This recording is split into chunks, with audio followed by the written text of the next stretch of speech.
ॐ अज्ञानतिमिरान्धस्य ज्ञानाञ्जनशलाकया चक्षुरुन्मिलितं येन तस्मै श्रीगुरवे नमः। श्रीचैतन्यमनोभीष्टं स्थापितं येन भूतले स्वयं रूपः कदा मह्यं ददाति स्वपदान्तिकं।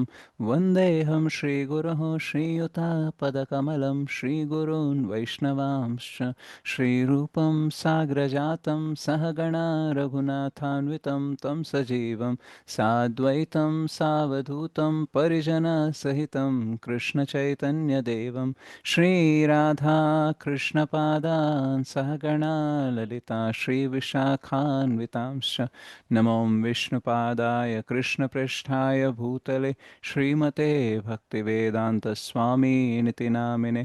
नमस्ते सारस्वते देवे गौरवाणी प्रचारिणे निर्विशेष शून्यवादी पाश्चात्यदेशतारिणे। नमो महावदन्याय कृष्णप्रेम प्रदायते कृष्णाय कृष्णचैतन्य नाम्ने गौरत्विषे नमः। हे कृष्णा करुणा सिन्धु दीनबन्धो जगत्पते गोपेश गोपिकान्त राधाकान्त नमोऽस्तुते। तप्तकाञ्चन गौराङ्गी राधे वृन्दावनेश्वरी वृषभानुसुते देवी प्रणमामि हरिप्रिये। वाञ्छाकल्पतरुभ्यश्च कृपासिन्धुभ्य एव च पतितानां पावनेभ्यो वैष्णवेभ्यो नमो नमः। जय श्रीकृष्ण चैतन्य प्रभु नित्यानन्द श्री अद्वैत गदाधर श्रीवासादि गौरभक्तवृन्द। हरे कृष्णा कृष्ण कृष्ण हरे हरे, हरे राम राम राम हरे हरे। जय जय श्री चैतन्य जय नित्यानंद जय अद्वैत चंद्र जय गौरभक्तवृंद। जय जय श्री चैतन्य जय नित्यानंद जय अद्वैत चंद्र जय गौरभक्तवृंद। जय जय श्री चैतन्य जय नित्यानंद जय अद्वैत चंद्र जय गौरभक्तवृंद। ॐ नमो भगवते वासुदेवाय। ॐ नमो भगवते वासुदेवाय। ॐ नमो भगवते वासुदेवाय। नारायणं नमस्कृत्य नरं चैव नरोत्तमं देवीं सरस्वतीं व्यासं ततो जयमुदीरयेत्। नष्टप्रायेषु भद्रेषु नित्यं भागवत सेवया भगवते उत्तमश्लोके भक्तिर्भवति नैष्टिकी। कृष्णाय वासुदेवाय देवकी नन्दनाय च नन्दगोपकुमाराय गोविन्दाय नमो नमः। मुखं करोति वाचालं पङ्गुं लङ्घयते गिरिं यत्कृपातमहं वन्दे श्रीगुरुं दीनतारिणं परमानन्दमाधवं श्रीचैतन्य ईश्वरम्।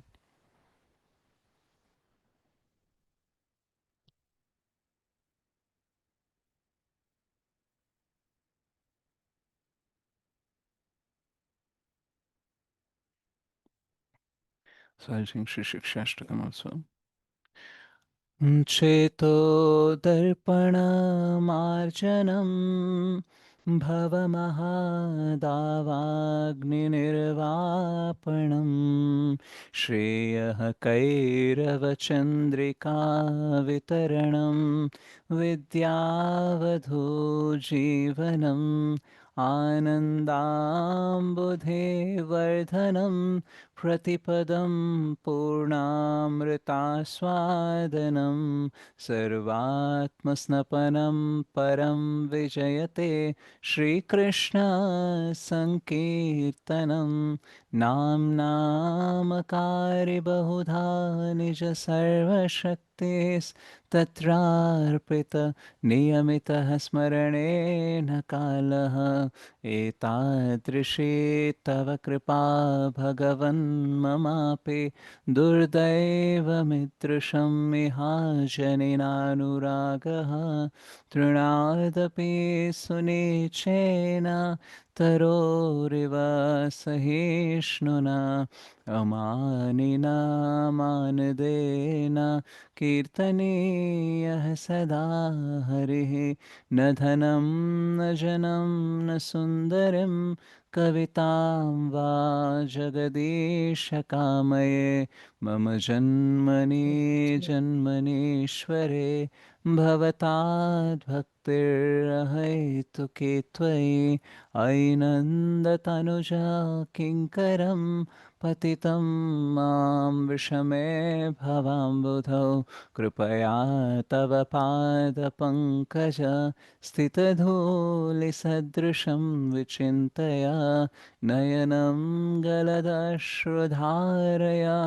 वदनं गद्गदरुद्धया गिरा पुलकैर्निचितं वपु कदा तव नाम ग्रहणे भविष्यति युगायितं निमेषेण चक्षुषा प्रावृषायितं शून्यायितं जगत्सर्वं गोविन्दविरहेण मे आश्लिष्य वापायदरतां पिनष्टु माम् अदर्शनान् मर्महतां करोतु वा यथा तथा वा विदधातु लम्पटो मत्प्राणनाथस्तु सेवनापरः हरे कृष्णा कृष्णा कृष्णा हरे हरे हरे राम राम राम राम हरे हरे। श्री श्री शिक्षाष्टकम की जय, श्री चैतन्य महाप्रभु की जय, श्री श्री पंचतत्व की जय, श्री श्री गौर निताय की जय, श्री श्री राधा मदन मोहन जी की जय, श्री श्री श्री जगन्नाथ बलदेव सुभद्रा मैया की जय, श्रीमद् भगवद गीता की जय, जगत गुरु पति पावन श्री प्रभुपाद की जय, श्री गुरुदेव की जय, अनंत कोटि वैष्णव वृंद की जय, नामाचार्य श्री हरिदास ठाकुर की जय, कलियुग पावन हरिनाम संकीर्तन की जय, हरे कृष्ण महामंत्र की जय, हरिनाम प्रभु की जय, समावेत भक्तवृंद की जय, निताय गौर प्रेमानंदे हरि हरि बोल। So Hare Krishna Matis and Prabhuji's Dandavat Pranam. Thank you very much for joining the Japa session. So మనం ఇక్కడ సిక్స్త్ చాప్టర్ అనేది కంటిన్యూ చేస్తున్నాము. సో నేను ఒక్కసారి తెలుగు ట్రాన్స్లేషన్ ఏదైతే ఉందో అది ఓపెన్ చేస్తాను. हरे कृष्ण प्रभु जी दंडवत प्रणाम। దండవత్ ప్రణామ్.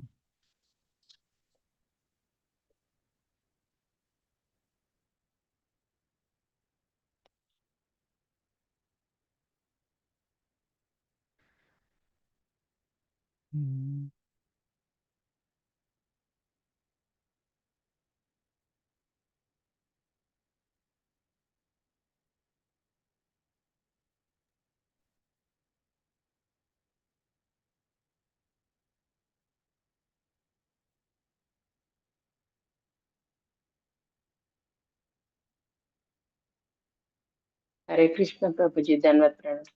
హరే కృష్ణ.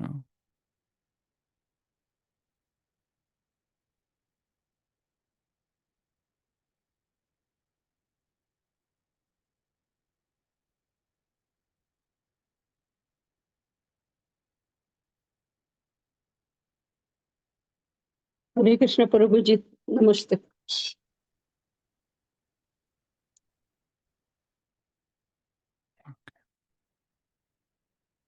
శ్లోకాన్ని చూద్దాం ఇక్కడ.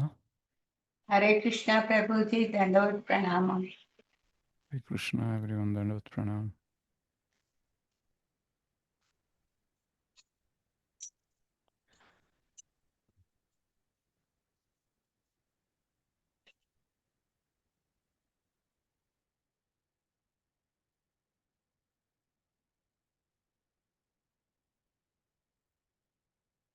నా అతి అశ్నతః తు యోగోస్తి న చైకాంతం అనశ్ అనశ అనశ్నతః न चाति स्वप्नशीलस्य जाग्रतो नैव चार्जुन.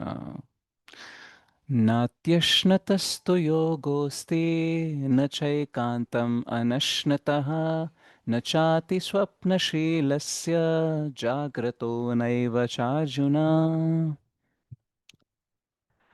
नात्यश्नतस्तु योगोऽस्ति न चैकान्तम् अनश्नतः न चाति स्वप्नशीलस्य जाग्रतो नैव चार्जुन नात्यश्नतस्तु योगोऽस्ति न चैकान्तम् अनश्नतः न चाति स्वप्नशीलस्य జాగ్రత్తో నైవ చార్జున. సున్నా అంటే నెవర్, ఎప్పుడు కూడా. అతి, టూ మచ్, అతి ఎక్కువగా. అశ్నత, ఎవరైతే తింటారో. తు, కానీ. Yoga, linking with the supreme, so భగవంతునితో కలవడం అనేది. అస్తి, దెర్ ఈస్. నా, నార్, అది కాకుండా. చ, ఆల్సో. ఏకాంతం, ఓవర్లీ, అతిగా. అనశ్నత, అబ్స్టెనింగ్ ఫ్రమ్ ఈటింగ్, తినకుండా ఉండడం. నా, అది కాకుండా. చ, అది అది కూడా. అతి, టూ మచ్, అతి ఎక్కువగా. స్వప్నశీలస్య, ఆఫ్ వన్ హూ స్లీప్స్, నిద్రపోవడము. జాగ్రత్త, or one who keeps night watch too much, so ఎక్కువ కాలము, ఎక్కువసేపుగా వేకువగా ఉండడం. నా, చ, నాట్, సారీ, నా, నాట్ కాదు. ఏవ, ఎవర్, ఎప్పటికీ. చ, అండ్, ఇంకా. అర్జున, ఓ అర్జున. ఓకే, సో దీని తెలుగు ట్రాన్స్లేషన్ లేదు కాబట్టి నేను ఇంగ్లీష్లో ట్రై చేశాను. సో మనం తెలుగులో దీని ట్రాన్స్లేషన్ అనేది చూద్దాము.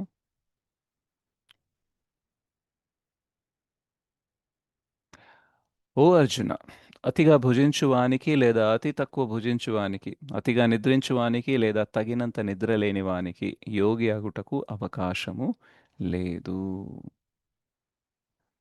సుభాషం ఏం చెప్తుంది? శ్రీల ప్రభుపాదుల వారి ద్వారా ఇక్కడ యోగులకు ఆహారం మరియు నిద్రయందు నియమము విధింపబడినది. అధికముగా భుజించుట అనగా దేహ పోషణకు అవసరమైన దానికంటేను అధికముగా భుజించుట. సమృద్ధిగా ధాన్యము, కాయగూరలు, ఫలములు, పాలు లభించుచున్నందున మానవులు జంతు మాంసమును భుజింపనవసరం లేదు. భగవద్గీత 17.8ను అనుసరించి అట్టి సరళమైన ఆహారము సాత్విక ఆహారముగా పరిగణింపబడినది. తమోగుణమునందున్నవారు మాత్రమే సా సాత్విక మాంసాహారమును భుజించుదురు. కనుక మాంసాహారము భుజించువాడును, మద్యపానము, ధూమపానము చేయవాడును మరియు శ్రీకృష్ణునకు తొలుత అర్పించని ఆహారమును భుజించువాడును పాపమునే భుజించుట చేత పాపకర్మ ఫలములను అనుభవింపవలసి వచ్చును.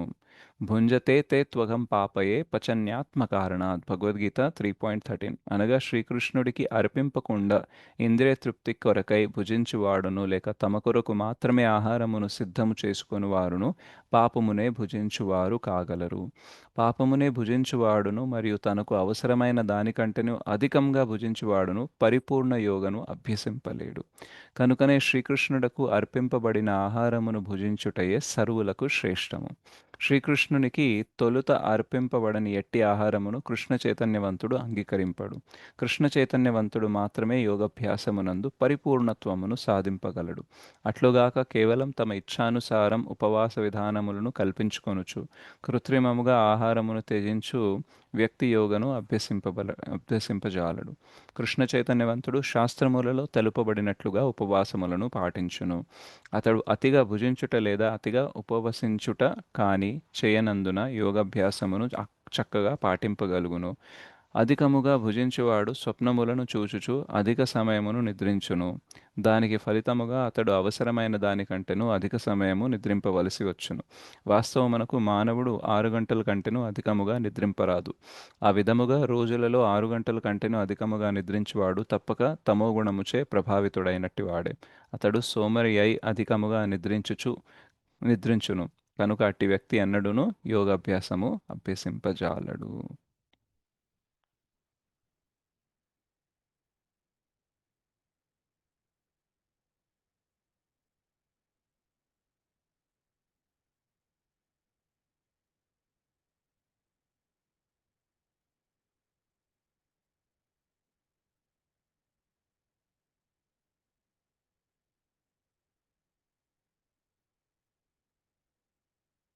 Hmm.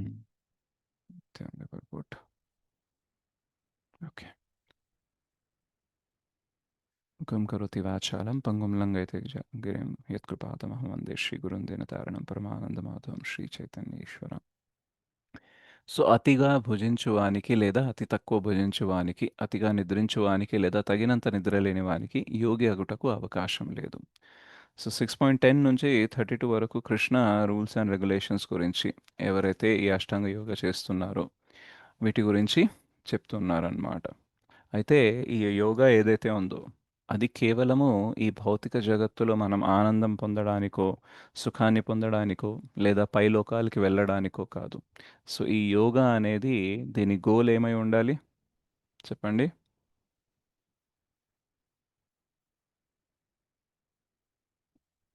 భగవంతుణ్ణి చేరడం భక్తి అయ్యి భక్తి భక్తి యోగా అయి ఉండాలి మా భగవంతామానికి వెళ్ళాలి. సో హయ్యెస్ట్ గోల్ ఏమి ఉండాలంటే ఈ జగత్తును దాటి వెళ్ళాలి. ఒకవేళ ఈ జగత్తులో ఉన్నా సరే ఆ జగత్తు చేతనతో ఉండాలి. ఆ జగత్తు చేతన ఏంటి? కృష్ణని సెంటర్గా చేసుకొని మనము జీవించడం అన్నమాట. సో అట్లా ఉండడం కోసమే యోగా అన్నమాట.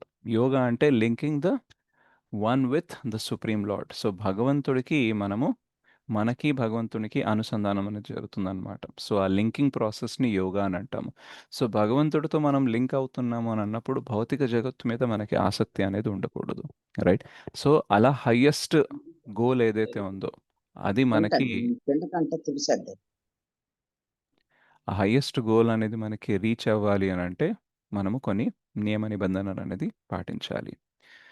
సో యాక్చువల్గా ఈ శ్లోక చెప్పడానికి నేను అర్హుడిని కాదు, ఎందుకంటే నా ఫుడ్ అండ్ స్లీప్ హ్యాబిట్స్ అనేది చాలా బ్యాడ్గా ఉంటాయి కాబట్టి. సో ఇక్కడ ఏం చెప్తున్నారంటే, యోగులకు ఆహారమునందు నియమునందు నిద్రయందు నియమము విధింపబడినది. సో మనము చూసినట్టయితే ఆహార, నిద్ర, భయమైథునం. సో ఈ 4 అనేది మనకి జంతువులకి సేమ్‌గా ఉంటాయి, రైట్? సో డిఫరెంట్‌గా ఏముంటుంది అనంటే లైఫ్ యొక్క పర్పస్, లైఫ్‌కి అర్థం అనేది మనము వెతుకుతూ ఉంటాము. సో ఉన్నత లక్ష్యాన్ని, ఉన్నత అర్థాన్ని మనం ఇవ్వడానికి ట్రై చేస్తూ ఉంటాము. బట్ యానిమల్స్ అనేది అవి ట్రై చేయవు. వాళ్ళకి ఆహార, నిద్ర, భయమైథునం తప్ప ఇంకా ఏది తెలీదు. సో ఈరోజు మనం ఈ శ్లోకంలో ఏంటంటే ఆహారం మరియు నిద్ర ఈ రెండిటి గురించి మాట్లాడుతున్నాం. So these are 2 very pleasurable activity. So ఒక జీవికి బాగా ఇష్టమైన యాక్టివిటీ ఏది అనంటే నిద్ర, అండ్ నిద్ర సమయంలో మనం చేసే యాక్టివిటీస్ అండ్ భోజించడం అనేది, రైట్? ఈవెన్ మనకి ఇస్కాన్‌లో గూడా చాలా అట్రాక్టివ్ సేవ ఏది చెప్పండి? ప్రసాదం తినడం, ప్రసాదం ప్రసాదం తయారు చేయడం. రైట్. సో ప్రసాద సేవ అన్నమాట. ఓకే. సో ప్రసాదం ఈజ్ వెరీ అట్రాక్టివ్. అండ్ వేరే ఏదన్నా యాక్టివిటీ చేసినప్పుడు నిద్ర రావచ్చు గానీ, ప్రసాదం తినేటప్పుడు ఎప్పుడైనా నిద్ర వస్తదా మనకి? నో ప్రభుజీ. రైట్. సో భక్తి రసామృత స్వామి అంటారనమాట, నేను చాలా ఏళ్ల నుంచి క్లాసెస్ ఇస్తున్నాను. నేనెప్పుడు గూడా ఒక క్లాస్ ఇవ్వడం, ఆ క్లాస్‌లో ఒక్కళ్ళు గూడా నిద్రపోకుండా ఉండడం అనేది నేనెప్పుడు చూడలేదు. ఎవరో ఒకళ్ళు క్లాస్‌లో నిద్రపోతూనే ఉంటారు. సో ఫుల్‌గా 100% అటెండెన్స్ ఉంది. అందరూ వేకువలోనే ఉన్నారు, జాగృతంగా ఉన్నారనేది ఎప్పుడు నేను చూడలేదు. ఎప్పుడు ఎవరో ఒకళ్ళు నిద్రపోతూనే ఉంటారు. అండ్ కొందరైతే ప్రతి క్లాస్‌లో వాళ్ళని ఎట్లా గుర్తుపట్టొచ్చంటే, ఈ వ్యక్తి వచ్చాడంటే ఖచ్చితంగా నిద్రపోతాడు, రైట్? సో అట్లాంటి వ్యక్తుల్ని గూడా చూశాను అని అంటారు. బట్ యాక్చువల్‌గా ప్రసాదం తిండి మాత్రం నిద్రపోవడం అనేది మనం ఎప్పుడు చూడం. సో ప్రసాదం తినడం అనేది, లేదా మనం ఆహారం తీసుకోవడం అనేది, నిద్రపోవడం అనేది చాలా ప్లెజరబుల్ యాక్టివిటీ. బాగా సుఖాన్నిచ్చే యాక్టివిటీస్ అన్నమాట. సో అందుకనే మనం చాలా వరకు చూస్తూ ఉంటాం ఏంటంటే, ఈ ఆహారం మరియు నిద్ర మనల్ని బాగా అట్రాక్ట్ చేసే అవకాశం ఉంటుంది. సో ఒకవేళ మనం ఆహారం అండ్ నిద్రకి పడిపోయామనుకోండి, దెన్ మనము యోగి అవ్వలేము. అండ్ యోగా యొక్క పరమ లక్ష్యం ఏదైతే ఉందో అది మనము దాన్ని సాధించలేము. సో సమృద్ధిగా ధాన్యము, సో అధికముగా భుజించుట అనగా ఏంటంటే దేహ పోషణకు అవసరమైన దానికంటేను అధికముగా భుజించుట, రైట్? సో ఫస్ట్ థింగ్ ఏంటంటే క్వాంటిటీ గురించి మాట్లాడుతున్నారు. సో మనందరికీ ఫుడ్ అనేది ఇంధనం లాంటిది, రైట్? సో మనం ఆ ఫుడ్ తింటేనే, ఎట్లాగైతే వెహికల్‌కి పెట్రోల్ అనేది కావాలి, మినిమమ్ మెయింటెనెన్స్ అనేది కావాలో, అట్లాగే మనకు కూడా ఫుడ్ అనేది అవసరం. సో అది ఎంత అవసరమో అనేది ఒక మనిషికే తెలుస్తుంది, అండ్ డెఫినెట్లీ మనం న్యూట్రిషన్ డైటీషియన్ వాళ్ళని కనుక్కొని కూడా మనకి ఎంత బెటర్ ఉంటుంది ఫుడ్, మనం ఎంత ఇంటేక్ తీసుకోవాలి, మన హైట్కి వెయిట్కి తగ్గట్టు అవి కూడా మనం చేయొచ్చు. బట్ థింగ్ ఏంటంటే మనకి సరిపడేంత, అంటే మన పని అనేది ఆగకూడదు. మన ఈ మెషిన్ ఏదైతే ఉందో రైట్, అది నడుస్తూ ఉండడానికి మనం ఎంత అవసరమో అంత తింటూ ఉంటే then there is no problem. So body and సోల్ని టుగెదర్ పెట్టడానికి, సో మనం భూత కదా అంటే ఆత్మ అండ్ శరీరంతో కలిసి ఉన్నాం కాబట్టి మన ఆత్మ శరీరం రెండు ప్రాపర్గా కలిసి ఉండడానికి ఎంత ఫుడ్ రిక్వైర్మెంట్ ఏదైతే ఉందో అంత తింటే దెర్ ఈజ్ నో ప్రాబ్లం. అది కొందరు ఎక్కువ తినొచ్చు, కొందరు తక్కువ తినొచ్చు, రైట్. సో మనం భీముడు గురించి మాట్లాడుకుంటాం. సో కుంతీదేవి ఎప్పుడైతే ద్రౌపది వచ్చిందో, పెళ్లి చేసుకొని వచ్చిందో అర్జునాని, అండ్ చెప్తుంది కదా మీరందరూ పంచుకోండి అనేసి చెప్తుంది. దానివల్ల ద్రౌపది ఆ 5 మెంబర్స్‌తో మ్యారేజ్ చేసి ఆ 5 మెంబర్స్‌కి వైఫ్ లాగా ఉండాల్సొస్తుంది. సో అప్పుడు కుంతి మహారాణి చెప్తుందనమాట ఏంటంటే, నీకు చెప్తాను ఫుడ్ హ్యాబిట్స్ ఎట్లా ఉంటాయి అండ్ వడ్డించేటప్పుడు అండ్ వండిన తర్వాత ఏమేమి చేయాలని చెప్తుంది. సో మొత్తం వంట ఏదైతే ఉంటుందో అందులో ఫస్ట్ 2 భాగాలు చేయాలి. ఆ ఒక భాగంలో 6 భాగాలు ఎవరెవరు? నలుగురు పాండవులు యుధిష్ఠిర, అర్జున, నకుల, సహదేవ, నువ్వు, నేను. ఒక భాగంలో మాది. ఇంకో భాగం ఎవరికి? భీముడికి. భీముడికి, రైట్. సో అంత తింటాడా భీముడు అనేసి అనుకోవచ్చు. బట్ యాక్చువల్లీ భీముడు చేసే పనికి రైట్ అది అవసరం ఆయనకి. ఓకే. ఒకవేళ మనం భీముడంతా తింటున్నాం అనుకోండి, దెన్ దాన్ని అతి ఆహారం అని అంటారు. బట్ యాక్చువల్‌గా భీముడికి అది మినిమమ్ కావాలి అన్నమాట. To keep his body and soul together. So ఒక్కొక్క పర్సన్ కెపాసిటీ అనేది డిఫరెంట్‌గా ఉండొచ్చు, రైట్. నేను తక్కువ తింటున్నాను, ఆయన ఎక్కువ తింటున్నాడు అనేసి మనం కంపారిజన్‌లు అనేది పెట్టుకోవద్దు. ఎందుకంటే చేసే పనిని బట్టి కొందరు ఎక్కువ తినొచ్చు, కొందరు తక్కువ తినొచ్చు. మేబీ కొందరు బక్కగా ఉండొచ్చు, కానీ వాళ్ళు చాలా హార్డ్ వర్క్ చేస్తారనుకోండి పొద్దున్న నుంచి సాయంత్రం వరకు. సో వాళ్ళకి ఎక్కువ ఆహారం అనేది అవసరమైతుంది. ఎందుకంటే అంత పని చేయాలంటే అంత ఆహారం కూడా కావాలి కాబట్టి. So it is not about the quantity, just like externally ఎవరి ప్లేట్‌లో ఎంత పెట్టుకుంటున్నారు అనేది కాదు. ఏంటంటే ఎవరి శరీరానికి ఎంత అవసరం ఉందనేసి. ఆ అవసరం కంటే అతిగా తిన్నారనుకోండి, then there is a problem అనమాట, రైట్. సో మనం ఎక్కువ తింటే ఎక్కువ నిద్రొస్తుంది. అండ్ మన కడుపులో కూడా డైజెస్టివ్ ఎంజైమ్స్ అనేది ఏదైతే ఉంటాయో అవి లిమిటెడ్‌గా ఉంటాయి. సో మనం అతిగా ఆహారం తిన్నామనుకోండి, అప్పుడు వాటిని డైజెస్ట్ చేయడం కోసం ఎక్కువ పని చేయాల్సొస్తుంది. So over a period of time ఏమవుతుంది అనంటే లిమిటెడ్‌గా ఉంటాయి కాబట్టి ఎంజైమ్స్, ఒక పీరియడ్ అయిపోయిన తర్వాత 40, 50 ఇయర్స్ అయిన తర్వాత ఫుడ్ డైజెషన్‌లో ప్రాబ్లమ్ వస్తుంది. ఎందుకంటే మనము చాలా అతిగా వాడేసాం ఆ ఎంజైమ్స్‌ని. సో అవి అక్కడ మళ్ళీ 50, 60 దాటిన తర్వాత దాన్ని అరిగించడానికి ఆ కెపాసిటీ అనేది అక్కడ లేకుండా పోతుందనమాట. సో అందుకనే లిమిట్‌లో తిన్నామనుకోండి, అప్పుడేమవుతుందనంటే డైజెషన్ అనేది ప్రాపర్‌గా కంటిన్యూ అవుతుందనమాట. సో ఇది క్వాంటిటీ గురించి, రైట్. దాని తర్వాత ఇక్కడ శ్రీల ప్రభుపాదుల వారు క్వాలిటీ ఆఫ్ ఫుడ్ గురించి కూడా చెప్తున్నారు. ఏమని?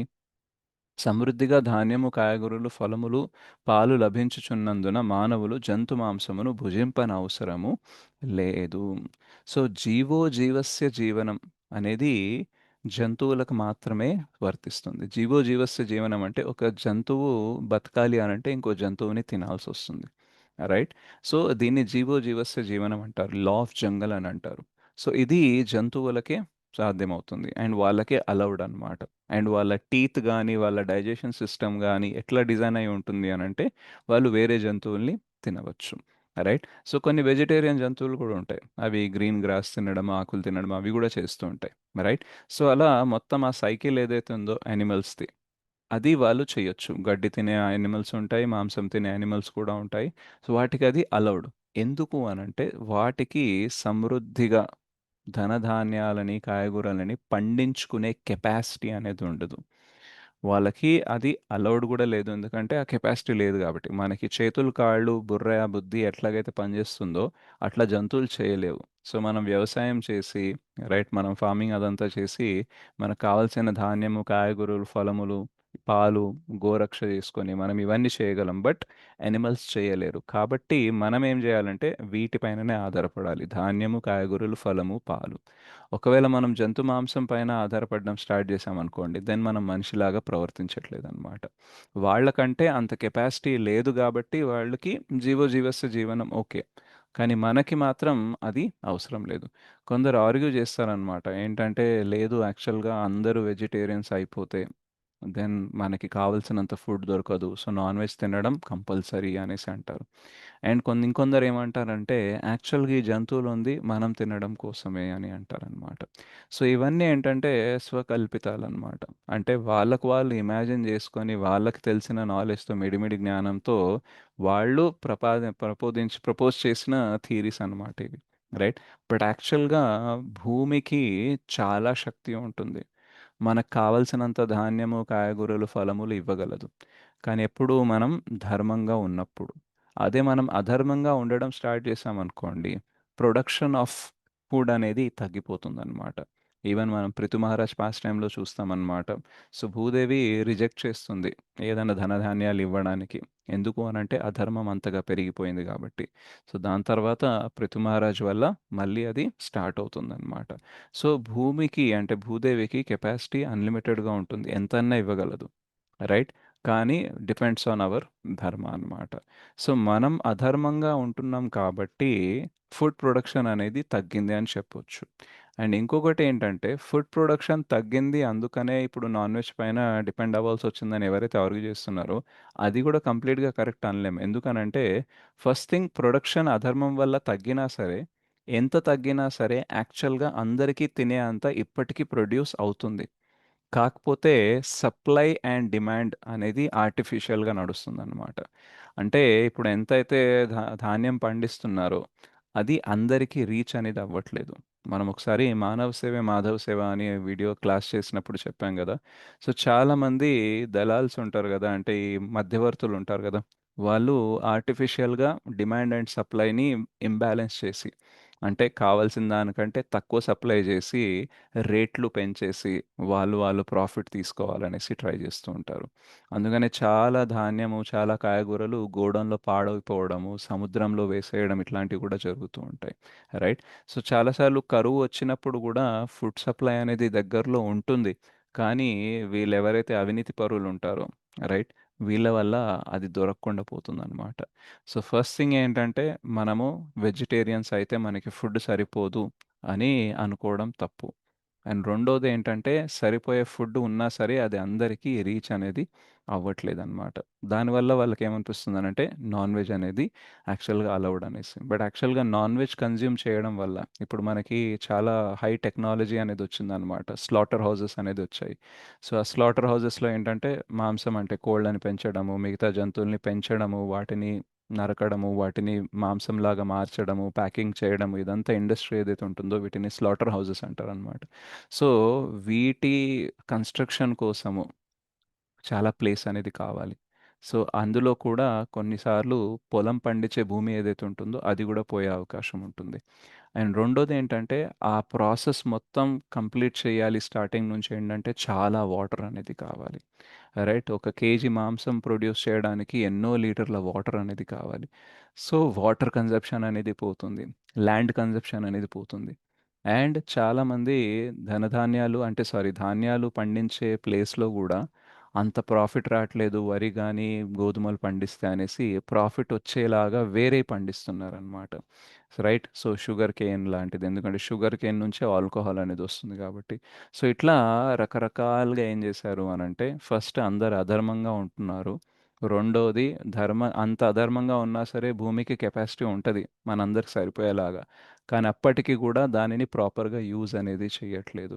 అండ్ అలా చేస్తూ మాంసం పైన డిపెండ్ అవుతున్నారు. సో, మొత్తానికి ఆ ఎకాలాజికల్ బ్యాలెన్స్ అనేది, వాతావరణం అనేది, లేదా ఈ ప్రకృతి అనేది మనం పాడు చేస్తూ బ్రతుకుతున్నామనమాట. ఎందుకు అనంటే, because we are depending on non veg అనమాట.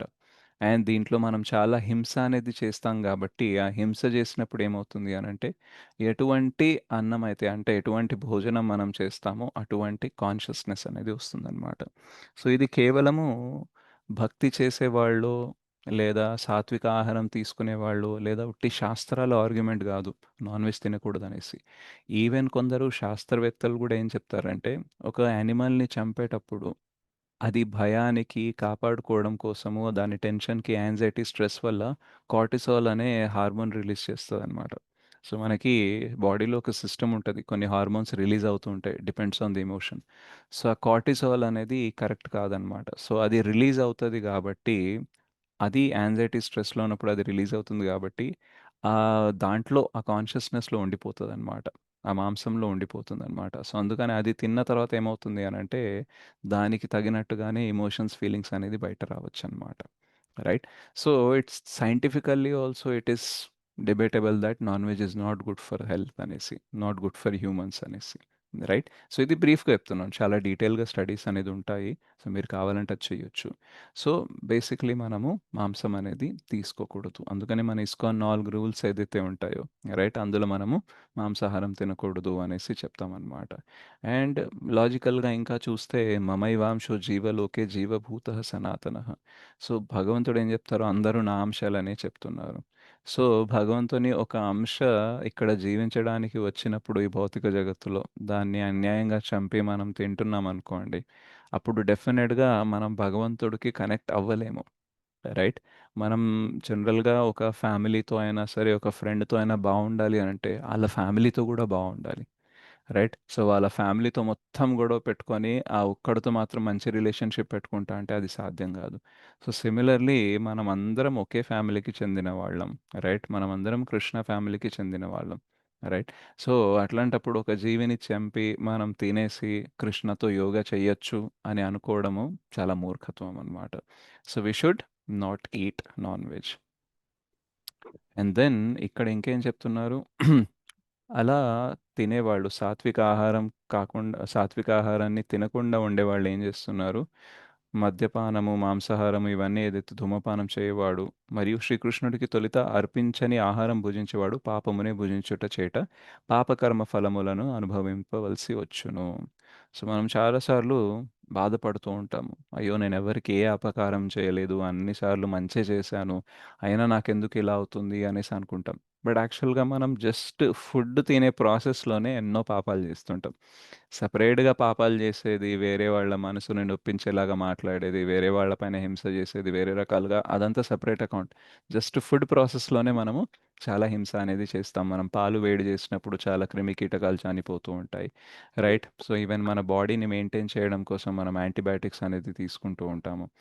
రైట్. మళ్ళీ మనము ఎప్పుడైతే ఫ్రై చేస్తూ ఉంటామో కర్రీస్ అవన్నీ, సో ఆ కుకింగ్ ప్రాసెస్లో ఏమవుతుంది అని అంటే అగ్ని దహించేస్తుంది కదా అన్నిటిని.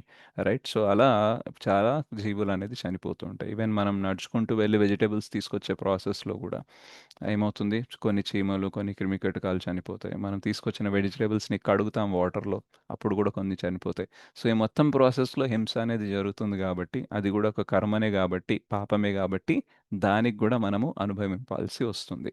కానీ ఎప్పుడైతే మనం భగవంతుడికి ఆ ఫుడ్ అనేది ఆఫర్ చేస్తామో, రైట్, భోగా అనేది పెడతామో, అప్పుడు కృష్ణ ఏం చేస్తారంటే ఆ జరిగిన హింస ఏదైతే ఉందో దానివల్ల వచ్చిన ఏదైతే కర్మ ఉందో అది తీసేస్తారనమాట. తీసేసి ఏం చేస్తారంటే కృపని యాడ్ చేస్తారు. సో కర్మ మైనస్ అవుతుంది, కృప ప్లస్ అవుతుంది. సో దానివల్లనే మనం ప్రసాదం తిన్నప్పుడు మనలో భక్తి జాగృతం అనేది అవుతుంది. సో ఎప్పుడైతే మనము భగవంతునికి అర్పించకుండా తింటామో, రైట్, అప్పుడు ఏమవుతుంది అని అంటే మనం పాపం తింటున్నట్టు. ఎందుకంటే ఆ మొత్తం ప్రాసెస్లో పాపం అనేది ఉంది కదా.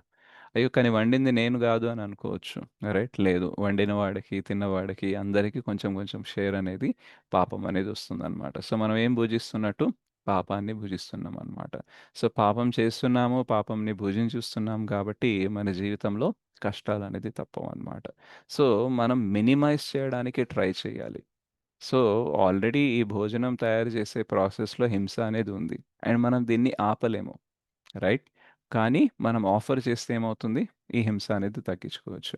మరి అలాగే నాన్ వెజ్లో కూడా హింస ఉంటుంది కదా, మరి అది కూడా చేసి ఆఫర్ చేయొచ్చు కదా అని అంటే లేదు, ఆ లెవెల్ ఆఫ్ హింస అనేది యాక్సెప్ట్ చేయరు. ఇప్పుడు పాలు వేడి చేసినప్పుడు డెఫినెట్గా క్రిమికీటకాలు చనిపోతాయి. కానీ పాలను వేడి చేయకపోతే మనకి డైజెషన్ ప్రాబ్లం వస్తుంది. రైట్. మనం దాన్ని ప్రాపర్గా తీసుకోలేం కాబట్టి అది అన్అవాయిడబుల్, దాన్ని తప్పించలేము. రైట్. బట్ మాంసాహారంని భుజించడం అనే విషయాన్ని మనం తప్పించవచ్చు. So avoidable offenses or avoidable హింస ఏదైతే ఉందో అది మనం అవాయిడ్ చేయాలి. అన్అవాయిడబుల్ ఏదైతే ఉందో అది మనం కంటిన్యూ చేసి భగవంతుడికి మనము చెప్పాలి. అప్పుడు భగవంతుడు అంటారు, "నువ్వు ఎలాగో నాకు ఆఫర్ చేస్తున్నావు కాబట్టి నేను బాధ్యత తీసుకుంటాను. అహం త్వాం సర్వ పాపేభ్యో మోక్షయిష్యామి మా శుచః." సో, అదే నాన్ వెజ్ అవన్నీ టైంలో ఏంటంటే భగవంతుడు ఆల్రెడీ చెప్పాడు. అది మీకు అవసరమే లేదు. దానికోసం మీ సిస్టమ్ కూడా తయారవ్వలేదు. కాబట్టి ఇంకా దాని గురించి మాట్లాడకండి.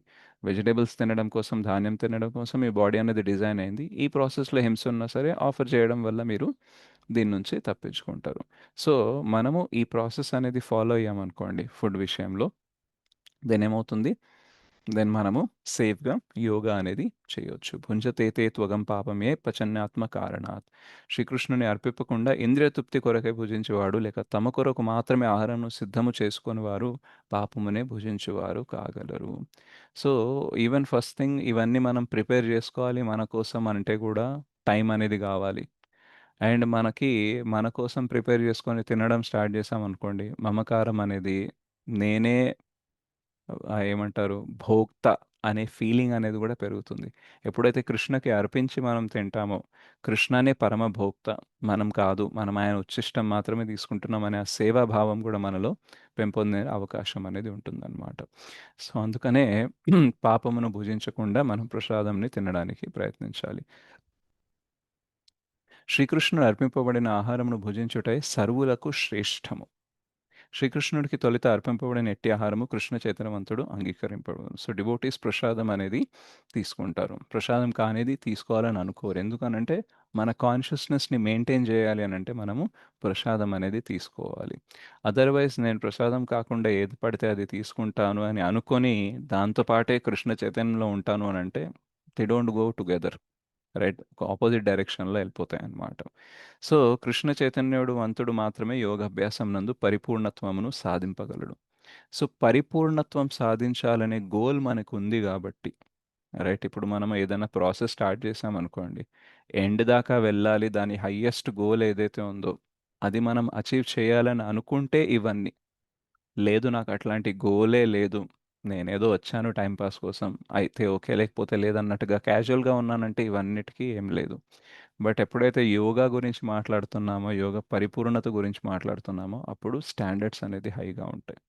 రైట్. సో, మనం తినే క్వాంటిటీ గానీ అండ్ క్వాలిటీ ఆఫ్ ఫుడ్ గానీ, దాన్ని ఎలా మనం ప్రాసెస్ చేస్తున్నాము, ఎలా అర్పిస్తున్నాము, ఎలా తింటున్నాము, ఇదంతా ఇంపార్టెంట్ అన్నమాట. ఓకే. అండ్ ఒకవేళ అతిగా ఆహారం తింటే ఏమవుతుందంటే అతిగా నిద్ర అనేది కూడా వస్తుంది. ఇండైజెషన్ వల్ల నిద్ర రాకుండా కూడా ఉంటుంది. రైట్. ఎప్పుడన్నా మనం టైం గాని టైంలో తిన్నాము, తినకూడని క్వాంటిటీ తిన్నాము, తినకూడని ఫుడ్ అని తిన్నామనుకోండి, కడుపులో ప్రాబ్లమ్ అయిందనుకోండి, అప్పుడు నిద్ర కూడా సరిగ్గా పట్టదు. రైట్. లేదా అతిగా బాగా ఇష్టమైనది తినేసామనుకోండి, దాన్ని డైజెస్ట్ చేయాలంటే బ్లడ్ మొత్తం కిందికెళ్ళాలి, దాన్ని డైజెస్ట్ చేయాలి కాబట్టి నిద్ర అనేది వస్తూ ఉంటుంది. సో, అప్పుడేమవుతుంది, సెకండ్ కండిషన్ ఏదైతే చెప్పారో ఈ శ్లోకలో, అతిగా నిద్రపోవడం లేదా అతి తక్కువగా నిద్రపోవడం, ఈ ప్రాబ్లమ్ అనేది వస్తుందన్నమాట. సో, ఇక్కడేం చెప్తారు? కృత్రిమంగా ఇంకా ఇక్కడ ఇంకో పాయింట్ చెప్తారు. ఏంటంటే, అట్లుగాక కేవలము తమ ఇచ్ఛానుసారం ఉపవాస విధానములను కల్పించుకొనుచు కృత్రిమముగా ఆహారమును త్యజించు వ్యక్తి యోగను అభ్యసింపజాలడు. కృష్ణ చైతన్యవంతుడు శాస్త్రములలో తెలుపబడినట్లుగా ఉపవాసములను పాటించవలను. అతడు అతిగా భుజించుట లేదా అతిగా ఉపవసించుట కాని చెయ్యందున యోగాభ్యాసము చక్కగా పాటింపగలుగును. సో, ఇప్పుడు చాలామంది వాళ్ళకి తెలిసిన ఉపవాసాలు చేస్తూ ఉంటారు. అండ్ ఈవెన్ కృష్ణ చైతన్యంలోకి వచ్చినప్పుడు కూడా ఆల్రెడీ మనకి ఏకాదశిలు అనేసి మెయిన్ ఫెస్టివల్స్ రోజు ఫాస్టింగు, అపియరెన్స్, డిసపియరెన్స్ డే రోజు ఫాస్టింగ్, ఇలా చాలా ఫాస్టింగ్లు ఉంటాయి. ఆల్రెడీ చాలా ఉపవాసాలు ఉంటాయి. సో, మనం ఇంకా అవి కాకుండా ఎక్స్ట్రా కల్పించుకొని చేయకూడదు. అయ్యో లేదండి, నేను కృష్ణ చైతన్యంలోకి వచ్చే ముందు నేను ప్రతి సోమవారం ఉపవాసం చేసేదాన్ని, ప్రతి గురువారం చేసేదాన్ని అని అంటే, సో, మీ ఇష్టం. కానీ ఏమవుతుంది అనంటే, కృష్ణ చైతన్యంలో రాకముందు మీరది ఫాలో అయినప్పుడు మీకు అదొక్కటే ఉండే. ఇప్పుడు కృష్ణ చైతన్యంలోకి వచ్చిన తర్వాత ఎక్స్‌ట్రా అయిపోతుంది గదా! దానివల్ల అతిగా ఫాస్టింగ్ జేయడం వల్ల, లేదా సరైన రీతిలో ఫాస్టింగ్ చేయకుండా ఉండడం వల్ల ఏమవుతుందనంటే, బాడీలో ప్రాబ్లమ్ వచ్చే అవకాశం ఉంటుందనమాట. అందుకని శ్రీల ప్రభుపాదుల వారు ఏమంటారంటే, ఆల్రెడీ కృష్ణ చైతన్యంలో గూడా ఏదైతే తపస్య ఉందో ఈ ఫాస్టింగ్‌ది, ఇది మీరు ఫాలో అయితే సరిపోతుంది. అనవసరంగా ఎక్స్‌ట్రా తపస్య చేయకండి అని అంటారు. అండ్ మనం ఇస్కాన్‌లో ఏదైతే ఫాలో అయితామో, లేదా ఏ వైష్ణవ పరంపరలో అయితే మనం ఫాలో అయితామో, దానికి ఒక శాస్త్రిక ఎవిడెన్స్ అనేది ఉంటుంది. ఎందుకు ఫాలో అవ్వాలి, ఎలా ఫాలో అవ్వాలనేసి. సో, మనము ఏదైతే చేస్తున్నామో ఫాస్టింగ్‌లు, శాస్త్రాల్లో ఉందా లేదా మనం చూసుకోవాలి. ఒకవేళ అది గూడా శాస్త్రంలో ఉంది అని అన్నప్పుడు, గురువు అండ్ సాధుని గూడా కన్సల్ట్ చేయాలి. రైట్. మరి ఇంతకుముందు నేను ఇలా చేసేదాన్ని. రైట్. ఇది గూడా శాస్త్రాల్లో ఉంది. అండ్ మీరేదైతే చెప్తున్నారో అది గూడా శాస్త్రాల్లో ఉంది. మరి ఇప్పుడు నేను 2 చేయాలా? లేకపోతే తగ్గించాలా? ఎలా అనేసి మనం గైడెన్స్ కూడా తీసుకోవాలి. సో, గురు, సాధు, శాస్త్ర వీటి రిఫరెన్స్‌తోనే మనం ఉపవాసం అనేది ప్రాపర్‌గా ఫాలో అవ్వాలి. రైట్. అండ్ చాలా సార్లు కృష్ణ చైతన్యంలో లేని వాళ్ళు ఎవరైతే ఉపవాసం చేస్తారో, వాళ్ళు ఓన్లీ ఫుడ్ రిస్ట్రిక్షన్స్ పైననే ఫోకస్ చేస్తారు. సాధన పైన, స్వాధ్యాయ పైన, సత్సంగ్ పైన ఫోకస్ అనేది చేయరు. ఓకే. నేను పొద్దున్నుంచి తినట్లేదు. ఫుడ్ మెన్యూ మారుతుంది. కానీ మనసులో ఆలోచనలు గానీ, వాళ్ళ జీవన శైలి గానీ ఏం మారట్లేదనమాట. సో, ఉపవాసము అనంటే ఏంటంటే భగవంతుని దగ్గరికి వెళ్ళడం అనమాట. రైట్. సో, ఆ భగవంతుడి దగ్గరికి వెళ్ళాలంటే ఓన్లీ ఫుడ్ రిస్ట్రిక్షనే గాదు. మనం ఆలోచనల రిస్ట్రిక్షన్, యాక్టివిటీస్ రిస్ట్రిక్షన్ గూడా చూసుకోవాలి. రైట్. నేను పొద్దునుంచి సాయంత్రం దాకా ఫుడ్ తినట్లేదు. కానీ ఆకలిని మర్చిపోవాలి అనేసి నిద్రపోవడం గానీ, లేదా ఆకలిని మర్చిపోవడం గానీ, ఏదో టీవీ సీరియల్స్ కానీ, మూవీస్ గానీ చూస్తూ ఉన్నాననుకోండి. దాన్ని ఉపవాసం అంటారా? నో నో ప్రభు. ప్రభుజీ. లేదు. రైట్. అండ్ మా ఇంట్లో గూడా చూసాను. కొందరు ఉపవాసం అనేసి ఒక పూట తినకుండా ఉంటారు. బట్ రెండో పూట మళ్ళీ గ్రెయిన్స్ తింటారు. రైట్. అండ్ ఈవెన్ కొందరు ఏకాదశి గూడా అట్లా చేస్తూ ఉంటారనమాట. ఫుల్ డే తినరు. కానీ ఈవినింగ్ మళ్ళీ గ్రెయిన్సే తింటారు. సో, పరానా టైం ఏంటి, ఉపవాసం స్టార్టింగ్ టైం ఏంటి, ఎండింగ్ టైం ఏంటి అన్నీ ప్రాపర్‌గా ఫాలో అయితే అప్పుడది ఉపవాసం అవుతుంది. లేకపోతే it's just like a fasting అనమాట. అంటే అది ఓన్లీ శారీరక ఫాస్టింగ్ జరుగుతుంది గానీ, స్పిరిచువల్ యాక్టివిటీ ఏం జరగట్లేదు. సో, నో ప్రభు. అందుకనే మనము అనవసరమైన ఉపవాసాలనేది చెయ్యకూడదు. ఒకవేళ ఏదైనా చేస్తున్నా సరే గైడెన్స్ తీసుకొని చెయ్యాలి. అండ్ మన శరీరంకి అనుసారంగా చెయ్యాలి. Right. So, austerity as per our capacity అనమాట. ఈవెన్ మనం ఏకాదశి చేసేటప్పుడు గూడా మన బాడీ టైప్‌ని బట్టి కొందరికి నిర్జల్ ఈజీగా అయిపోతుంది. కొందరు నిర్జల్ చేయలేరు. ఎందుకంటే కఫ, వాత, పిత్త బాడీ టైప్‌ని బట్టి కొందరికి ఫాస్టింగ్ ఈజీ ఉంటుంది, టఫ్ ఉంటుంది.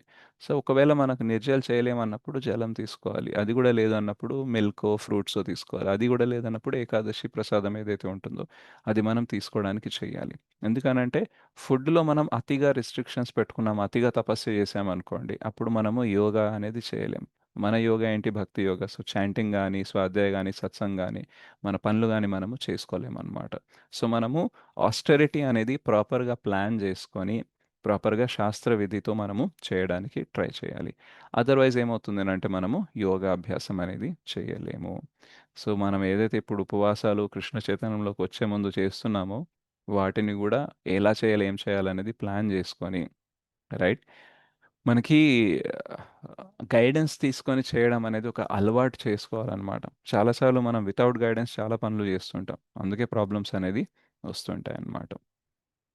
సో, అధికముగా భుజించువాడు స్వప్నములను చూచుచు అధిక సమయం నిద్రించును. సో, అతిగా తింటే ఏమవుతుంది? అతిగా నిద్ర అనేది వస్తుంది. అండ్ ఆయుర్వేద ఏం చెప్తుంది అనంటే జైసా అన్న వైసా మన్. సో, మనం తినే ఫుడ్‌ని బట్టి మన కాన్షియస్‌నెస్ అనేది ఉంటుంది. చెప్పాను గదా! నాన్ వెజ్ తిన్నప్పుడు ఆ కార్టిజాల్ అవన్నీ ఉంటాయి గాబట్టి, ఆ హార్మోన్స్ వల్ల మన ఆలోచన విధానం అనేది వేరేలాగా ఉంటుంది. రైట్. సో, జైసా అన్న వైసా మన్. సో, ఎక్కువ తిన్నామనుకోండి, దాని నిద్ర గూడా వస్తుంది. అండ్ ఎటువంటి భోజనం తింటామో అటువంటి ఆలోచనలు గూడా వస్తాయి గాబట్టి, యోగాభ్యాసం అనేది కష్టం. అండ్ దానికి ఫలితముగా అతడు అవసరమైన దానికంటేను అధిక సమయము నిద్రింపవలసి వస్తుంది. వాస్తవమునకు మానవుడు 6 గంటల కంటేను అధికముగా నిద్రింపరాదు. ఆ విధములలో రోజులలో 6 గంటల కంటేను అధికముగా నిద్రించువాడు తప్పక తమోగుణముచే ప్రభావితుడైనట్టివాడే. అతడు సోమరియై అధికముగా నిద్రించును కనుక అట్టి వ్యక్తి ఎన్నడూను యోగా అభ్యసింపజాలడు. సో, ఈ సెకండ్ యాక్టివిటీ నిద్ర గురించి చెప్తున్నారనమాట. సో, జనరల్‌గా ఏం జెప్తారంటే నేచర్‌తో పాటే మనం లేవాలి, నేచర్‌తో పాటే మనం పడుకోవాలి అని అంటారు. Early to bed, early to get up is a healthy wealthy life అని అంటారనమాట. సో, 6 గంటలు నిద్రపోవడం అనంటే బెస్ట్ టైం ఆయుర్వేద ప్రకారం గూడా ఏం చెప్తారంటే 9 లేదా మాక్సిమం 10 లోపు పడుకొని 3:30, 4కి లేచామనుకోండి అది బెస్ట్ 6 అవర్స్ అనమాట. కొందరు 6 అవర్స్ పడుకుంటారు. 12కి పడుకొని 6కి లేవడము, రాత్రి 2కి పడుకొని 8. బట్ ఆ 6 అవర్స్ అనేది ప్రాపర్ 6 అవర్స్ కాదు. దురదృష్టవశాత్తు మన లైఫ్ స్టైల్ కూడా ఎలా మారిపోయింది అని అంటే కొన్ని నైట్ షిఫ్ట్లు చేయడము, లేదా ఇంతకుముందు అంటే కరెంట్ ఉండేది కాదు, రైట్, ఊళ్ళో. సో చీకటి అయిపోయాక చేయడానికి ఏమి ఉండదు కాబట్టి they use to sleep. And ఎర్లీగా సన్ రైజ్ వచ్చినప్పుడు వెలుగు వచ్చేస్తుంది కాబట్టి పనులు చేసుకోవచ్చు కాబట్టి తొందరగా లేచేవాళ్ళు. సో అది న్యాచురల్గా జరిగేది. బట్ ఇప్పుడు మన దగ్గర ఎలక్ట్రిసిటీ ఉంది, ఇంటర్నెట్ ఉంది, టీవీ ఉంది, స్మార్ట్ ఫోన్ ఉంది, రైట్. అండ్ 24/7 మనకి ఏదో ఒకటి కంటెంట్ అనేది దొరుకుతూ ఉంటుంది కాబట్టి మన నిద్ర టైమింగ్స్ అనేది పాడైపోయినాయి అనమాట. అండ్ కొన్నిసార్లు మన జాబ్ కూడా నైట్ షిఫ్ట్ రావడము, రైట్, లేదా మనకేమన్నా యూఎస్ లేదా యూకే టైమింగ్స్లో మనం వర్క్ అనేది చేస్తున్నాం అనుకోండి, అప్పుడు కూడా మన టైమింగ్ అనేది డిఫరెంట్గా అయిపోతూ ఉంటుంది. అండ్ ఆ టైమింగ్ అనేది నిద్రపోయేది డిఫరెంట్గా ఉంది కాబట్టి ఇప్పుడు రాత్రి 12-1 గంటల దాకా మీ షిఫ్ట్ ఉంటుంది అనుకోండి. సో డెఫినెట్గా మీరు మెలకువలో ఉన్నారంటే, మీకు పని చేస్తున్నారంటే ఆకలిస్తుంది. అప్పుడు ఏమవుతుంది, ఫుడ్ టైమింగ్ కూడా చేంజ్ అయిపోతుంది, రైట్. అండ్ బాడీకి ఒక బయాలజికల్ సైకిల్ ఉంటుంది. అది ఎప్పుడు ఆహారం దాన్ని పంపించాలి, ఎప్పుడు డైజెస్ట్ చేస్తుంది, ఆ సైకిల్ అనేది ఉంటుంది. ఆ సైకిల్ అనేది డిస్టర్బ్ అయిపోతూ ఉంటుంది ఒకవేళ మనం నిద్రపోకపోతే. సో దానివల్ల ఏమవుతుంది, ఆ నిద్ర అండ్ ఆహారం లింక్డ్ ఉంటాయి అన్నమాట. సో ఇప్పుడు మనం ఉండే కలియుగంలో ఎస్పెషల్లీ మోడర్న్ సివిలైజేషన్ ఏదైతే జరిగిందో, వెస్టర్నైజేషన్ ఏదైతే జరిగిందో, పాశ్చాత్య దేశ సంస్కృతి మనం ఏదైతే ఫాలో అవుతున్నామో, దీనివల్ల ఏమవుతుందనంటే మనము చాలా రాంగ్ టైమింగ్స్లో నిద్రపోవడం అనేది జరుగుతుంది. నేను బిజినెస్లో ఉన్నప్పుడు మాకు చెప్పేవాళ్ళు అనమాట, food and sleep are not important.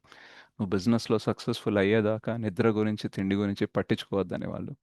So మేము కూడా అదే రేంజ్లో నిద్ర అండ్ ఫుడ్ మీద రిస్క్ తీసుకున్నాం అనమాట.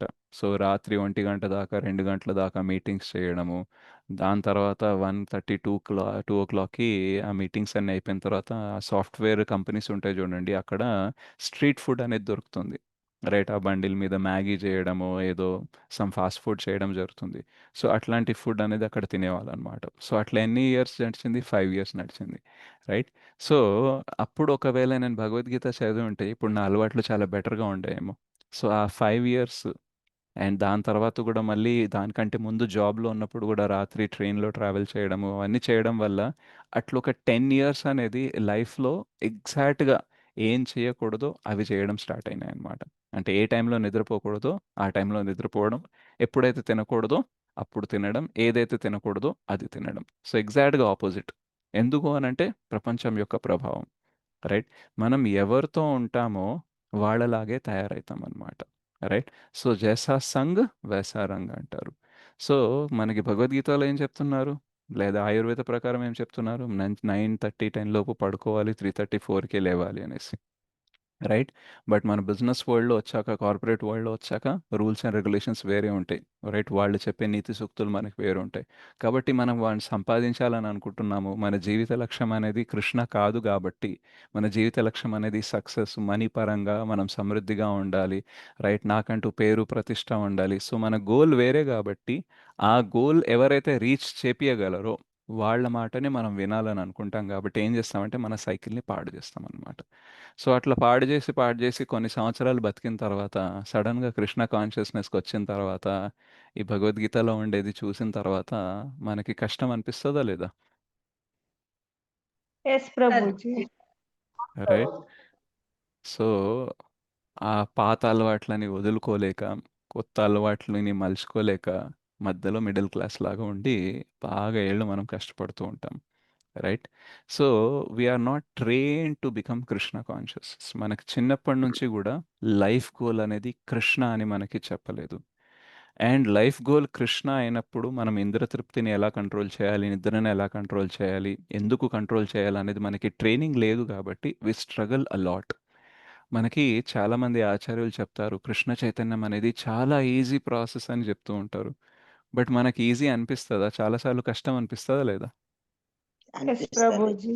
రైట్. ఎందుకు కష్టం అనిపిస్తుంది అని అంటే మనము ఆ ప్రాసెస్ని ఈజీ అయ్యేలాగా ఎప్పుడు పెరగలేదు, దానికి ఆపోజిట్ డైరెక్షన్లోనే చాలాసార్లు వెళ్ళాం కాబట్టి ఇప్పుడు ఈ ఈజీ ప్రాసెస్ కూడా మనకి డిఫికల్ట్ అనిపిస్తుంది, రైట్. ఒకవేళ చిన్నప్పటి నుంచే మనకి ట్రైనింగ్ ఇచ్చి ఉంటే మనకి ఇది చాలా ఈజీ అనేది అనిపించేది, రైట్. ఇప్పుడు ఈవెన్ బ్రహ్మచారి ఆశ్రమంలో కూడా ఎవరైతే వస్తారో పాపం వాళ్ళు 20-25 ఇయర్స్ ఒక వేరే ఎన్వైర్న్మెంట్లో పెరిగిన వాళ్ళు ఉంటారు, రైట్. వేరే దేశాల్లో కూడా పెరిగిన వాళ్ళు ఉంటారు, ఓకే. సో, వాళ్ళ సర్వీస్ కోసము వాళ్ళు ఫారినర్స్ ఇండియాకి రావడము, ఇండియన్స్ వేరే చోటకి వెళ్ళడము, రైట్? సో, చాలా చేంజెస్ అనేది చేయాల్సొస్తుంది. సో, అప్పుడు వాళ్ళకి స్ట్రగల్ అనేది ఉంటుంది. బట్ వాళ్ళకి జీవిత లక్ష్యం కృష్ణ అని ఒకటి ఫిక్స్ ఉంటది గాబట్టి, ఆ చేంజెస్ అనేది మెల్లిమెల్లిగా వాళ్ళు తీసుకొచ్చేస్తారు. కొందరు చాలా ఫాస్ట్‌గా గూడా తీసుకొచ్చేస్తారు అండ్ చాలా తొందరగా స్టేబుల్ గూడా అయితారు. బట్ కొందరు కాలేరనమాట. సో, ఎందుకు జరుగుతుంది ఇలా? అంత స్టెబిలిటీ రావట్లేదు, ఎందుకు అంత కష్టమవుతుంది అనంటే, బికాస్ మన ప్రీవియస్ లైఫ్ స్టైల్ అనేది చాలా ఇంపాక్ట్ అనేది చేస్తుందనమాట. సో, భగవద్గీత మనకి స్టాండర్డ్స్ చెప్తుంది. అండ్ మనం ఏం చేయాలంటే, మన ప్రీవియస్ లైఫ్ ఏదైనా సరే, మనం మెల్లిమెల్లిగా ఆ స్టాండర్డ్ వైపు వెళ్ళడానికి ట్రై చేయాలి. రైట్? అదర్‌వైజ్ మనము ఆ పర్మనెంట్ గోల్ ఏదైతే ఉందో, మనం అది అచీవ్ చేయలేం. సో, ఇప్పుడు స్టాండర్డ్ ఇక్కడ ఉందనుకోండి. మనం ప్రీవియస్ లైఫ్ వల్ల ఇలా ఉన్నాం. మన అలవాట్ల వల్ల, మన ఈటింగ్, స్లీపింగ్ హ్యాబిట్స్ వల్ల ఇక్కడ ఉన్నామనుకోండి. మనము ఈ స్టాండర్డ్‌ని కిందికి లాగడానికి ట్రై చేయకూడదు. మనం ఆ స్టాండర్డ్స్‌ని అక్కడే పెట్టి, మనం అటు వెళ్ళడానికి ట్రై చేయాలి. ఇప్పుడు బుక్స్ చదవడం మీకు అలవాటు లేదు. బుక్ తీయగానే నిద్రొస్తుంది అని అనుకోండి. మీరేం ఎక్స్‌పెక్ట్ చేయాలి? మీరు బుక్స్ చదివే స్టాండర్డ్‌కి వెళ్ళాలని ఎక్స్‌పెక్ట్ చేయాలా? లేదా బుక్స్ చదవకుండానే నేను గోలోకెళ్ళాలి అని ఎక్స్‌పెక్ట్ చేయాలా? బుక్స్ చదివి వెళ్ళాలి నేను అని చదవడానికి వెళ్ళాలి అని ట్రై చేయాలి. ఆ! రైట్. సో, కానీ మనం చాలా సార్లు మాటల్లో ఇది చెప్తాం గానీ, చేతల్లో మాత్రం మన ఎక్స్‌పెక్టేషన్ ఏముంటదంటే, నేనిక్కడే ఉంటాను. అప్పటికి గోలోకం నా లెవెల్‌కి రావాలని అనుకుంటాం గానీ, మనం గోలోకం లెవెల్‌కెళ్ళాలని అనుకోమనమాట. రైట్? అది మన అలవాట్లలో తెలిసిపోతుంది. ఒకవేళ మనం రెగ్యులర్‌గా కరెక్ట్‌గా ఈటింగ్ అండ్ స్లీపింగ్ హ్యాబిట్స్ మనది కరెక్ట్‌గా లేవు. బుక్ రీడింగ్, ఏబీసీడీ అనేది మనం ప్రాపర్‌గా చేయట్లేదు అని అనుకోండి. ఇప్పుడు పర్ఫెక్షన్ రావాలంటే టైం పడతది. కానీ పర్ఫెక్షన్ వచ్చే ముందు గూడా మనము ఆ పర్ఫెక్షన్ వైపు వెళ్తున్నామా లేదా అనేది కొన్ని సూచికలుంటాయి. రైట్. ఇప్పుడు రోజుకి 11 గంటలకు లేచేవాడు మెల్లమెల్లగా ఈరోజు 10కి లేస్తున్నాడు, 9కి లేస్తున్నాడు, 8కి లేస్తున్నాడు, తగ్గిస్తూ తగ్గిస్తూ వస్తున్నాడనుకోండి. చెప్పొచ్చు. సరే ఇంకో 1, 2 ఇయర్స్‌లో ఆయన ఆ స్టాండర్డ్‌కెళ్తాడనేసి. కానీ రోజు 11కి లేచేవాడు కారణం ఇస్తున్నాడనుకోండి. యాక్చువల్‌గా నా పాత అలవాట్ల వల్ల నేను 11కే లేస్తున్నాను. నేను దానికంటే ముందు లెవ్వట్లేదు అనేసి ఇలా నెక్స్ట్ 5 ఇయర్స్ దాకా సేమ్ రీజన్ ఇచ్చాడనుకోండి. అప్పుడు ఆయన ప్రయత్నిస్తున్నట్టా? లేదు. నో ప్రభుజీ ఇంక రైట్. రాడు కూడా. సో, బుక్స్ చదివే అలవాటు లేదు అని మొదటి నెలలో చెప్పారు. ఒక 1 ఇయర్ చెప్పారు. ఓకే. 3 ఇయర్స్, 4 ఇయర్స్ మీరు అదే చెప్తున్నారంటే ప్రయత్నిస్తున్నట్టా? ప్రయత్నించకుండా ఉన్నట్టా? ప్రయత్నించట్లేదు. ప్రయత్నించుకుంటా ఉన్నట్టే. అది. రైట్. సో, మనం ఏం చేస్తున్నాము? స్టాండర్డ్‌ని మనకి దించుకుంటున్నామనమాట. అందుకనే ఏమవుతుంది అనంటే, మనం ఎదగట్లేదు అండ్ మనం చేసే దాంట్లో గూడా మనకి సాటిస్ఫాక్షన్ అనేది రావట్లేదనమాట. Success is not only about result, but it is about the direction. Right. So, మనం ఆ డైరెక్షన్‌లో ఉన్నామా, ఒక్కొక్క అడుగు ఆ డైరెక్షన్‌లో ముందుకేస్తున్నామనుకోండి ఆల్రెడీ సక్సెస్‌ఫుల్. మన గోల్ అనేది అచీవ్ గాకపోయినా, గోల్ వైపు ఒక్కొక్క అడుగు ముందుకెళ్తున్నామనంటే అది కరెక్టే. రైట్. కానీ మనం అక్కడే ఉన్నాము, గోల్ వైపు అడుగు వేయట్లేదు, కానీ ఆ గోలే మన దగ్గరికి రావాలి అని అనుకుంటున్నాం అనుకోండి, then it is not right అనమాట. రైట్. సో, చాలామందికి ఈ స్లీప్ గురించి అంత అవగాహన అనేది ఉండదు. ఓకే. అయితే చాలామందికి అవగాహన ఉన్నా సరే, ఆ అవగాహన అనేది దేనికోసం అనేది తెలీదు. ఇప్పుడు మనకి శ్రీమద్ భాగవతంలో ఒక శ్లోకం వస్తుంది. 1.2.10 ఒకసారి చెప్తాను మీకు.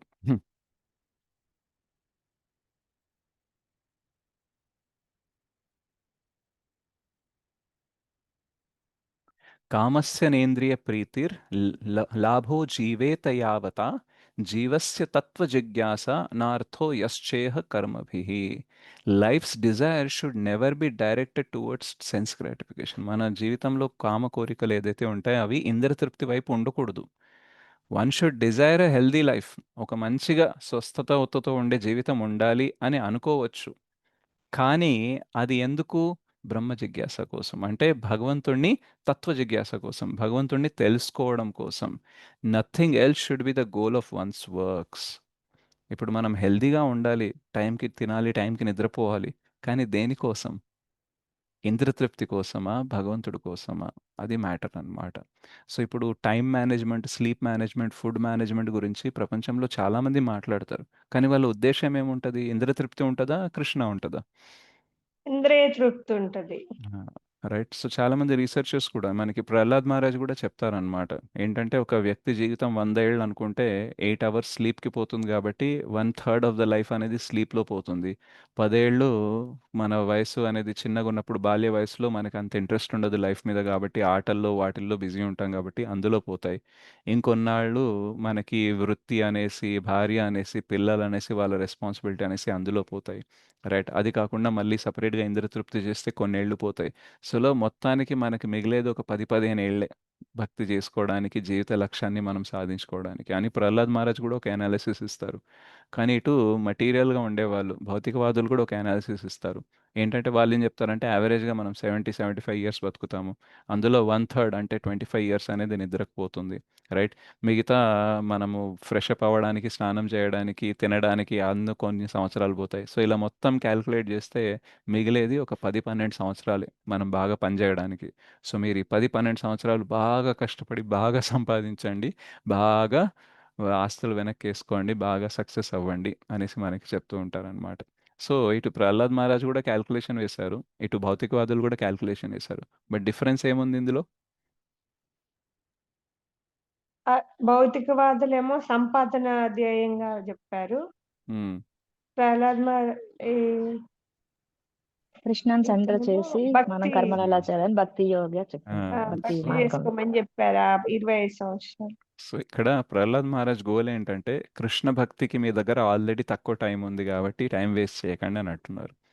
వీళ్ళేంటంటే సంపాదించడానికి మీకు చాలా తక్కువ టైం ఉంది కాబట్టి వేస్ట్ చేయకుండా ఎక్కువ సంపాదించండి, ఎక్కువ కష్టపడండి అంటారు.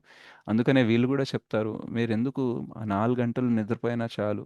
Right. You work 16 hours very hard, work hard అనేసి అంటూ ఉంటారు. రైట్. సో, దేనికోసము? బాగా సంపాదించడం కోసం. పోనీ బాగా సంపాదించిన తర్వాత ఏం చేస్తావు? ఇంద్రతృప్తి చేస్తావు కదా. ఏదో బాగా సంపాదించి గుళ్ళు కట్టిస్తున్నారా? లేదు కదా. బాగా సంపాదించి ఇంకా ఇంద్రతృప్తి చేయాలని అనుకుంటున్నారు. సో, ఈరోజు ఇంద్రతృప్తిని మానేసుకునేది రేపు ఇంద్రతృప్తి చేయడం కోసం. ఇది భౌతికవాదుల టైం మేనేజ్మెంటు, మిగతా అంతా మేనేజ్మెంటు. ప్రహ్లాద్ మహారాజ్ చెప్పేది ఏంటంటే ఈరోజు ఇంద్రతృప్తి మానేస్తే రైట్ భగవంతుని ప్రాప్తి జరుగుతుంది. అప్పుడు అసలు ఈ భౌతిక ఇంద్రతృప్తి గురించి అవసరమే ఉండదు. సో, దట్ ఈజ్ అల్టిమేట్ అనేసి చెప్తున్నారనమాట. సో, త్యాగం గురించి ఇద్దరూ మాట్లాడుతున్నారు. ఆహార త్యాగం గురించి, నిద్ర త్యాగం గురించి. బట్ డిఫరెన్స్ ఏంటంటే ఒక దాంట్లో కృష్ణ ఉన్నారు, ఒక దాంట్లో కృష్ణ లేరు. సో, మన అల్టిమేట్ గోల్ ఏంటి? కృష్ణ ఉండాలి. దానికోసమే మనం ఈ ఫుడ్, స్లీప్ గురించి మాట్లాడుతున్నాము. రైట్. హెల్దీ లైఫ్ ఎందుకు ఉండాలి? So that we can serve Krishna.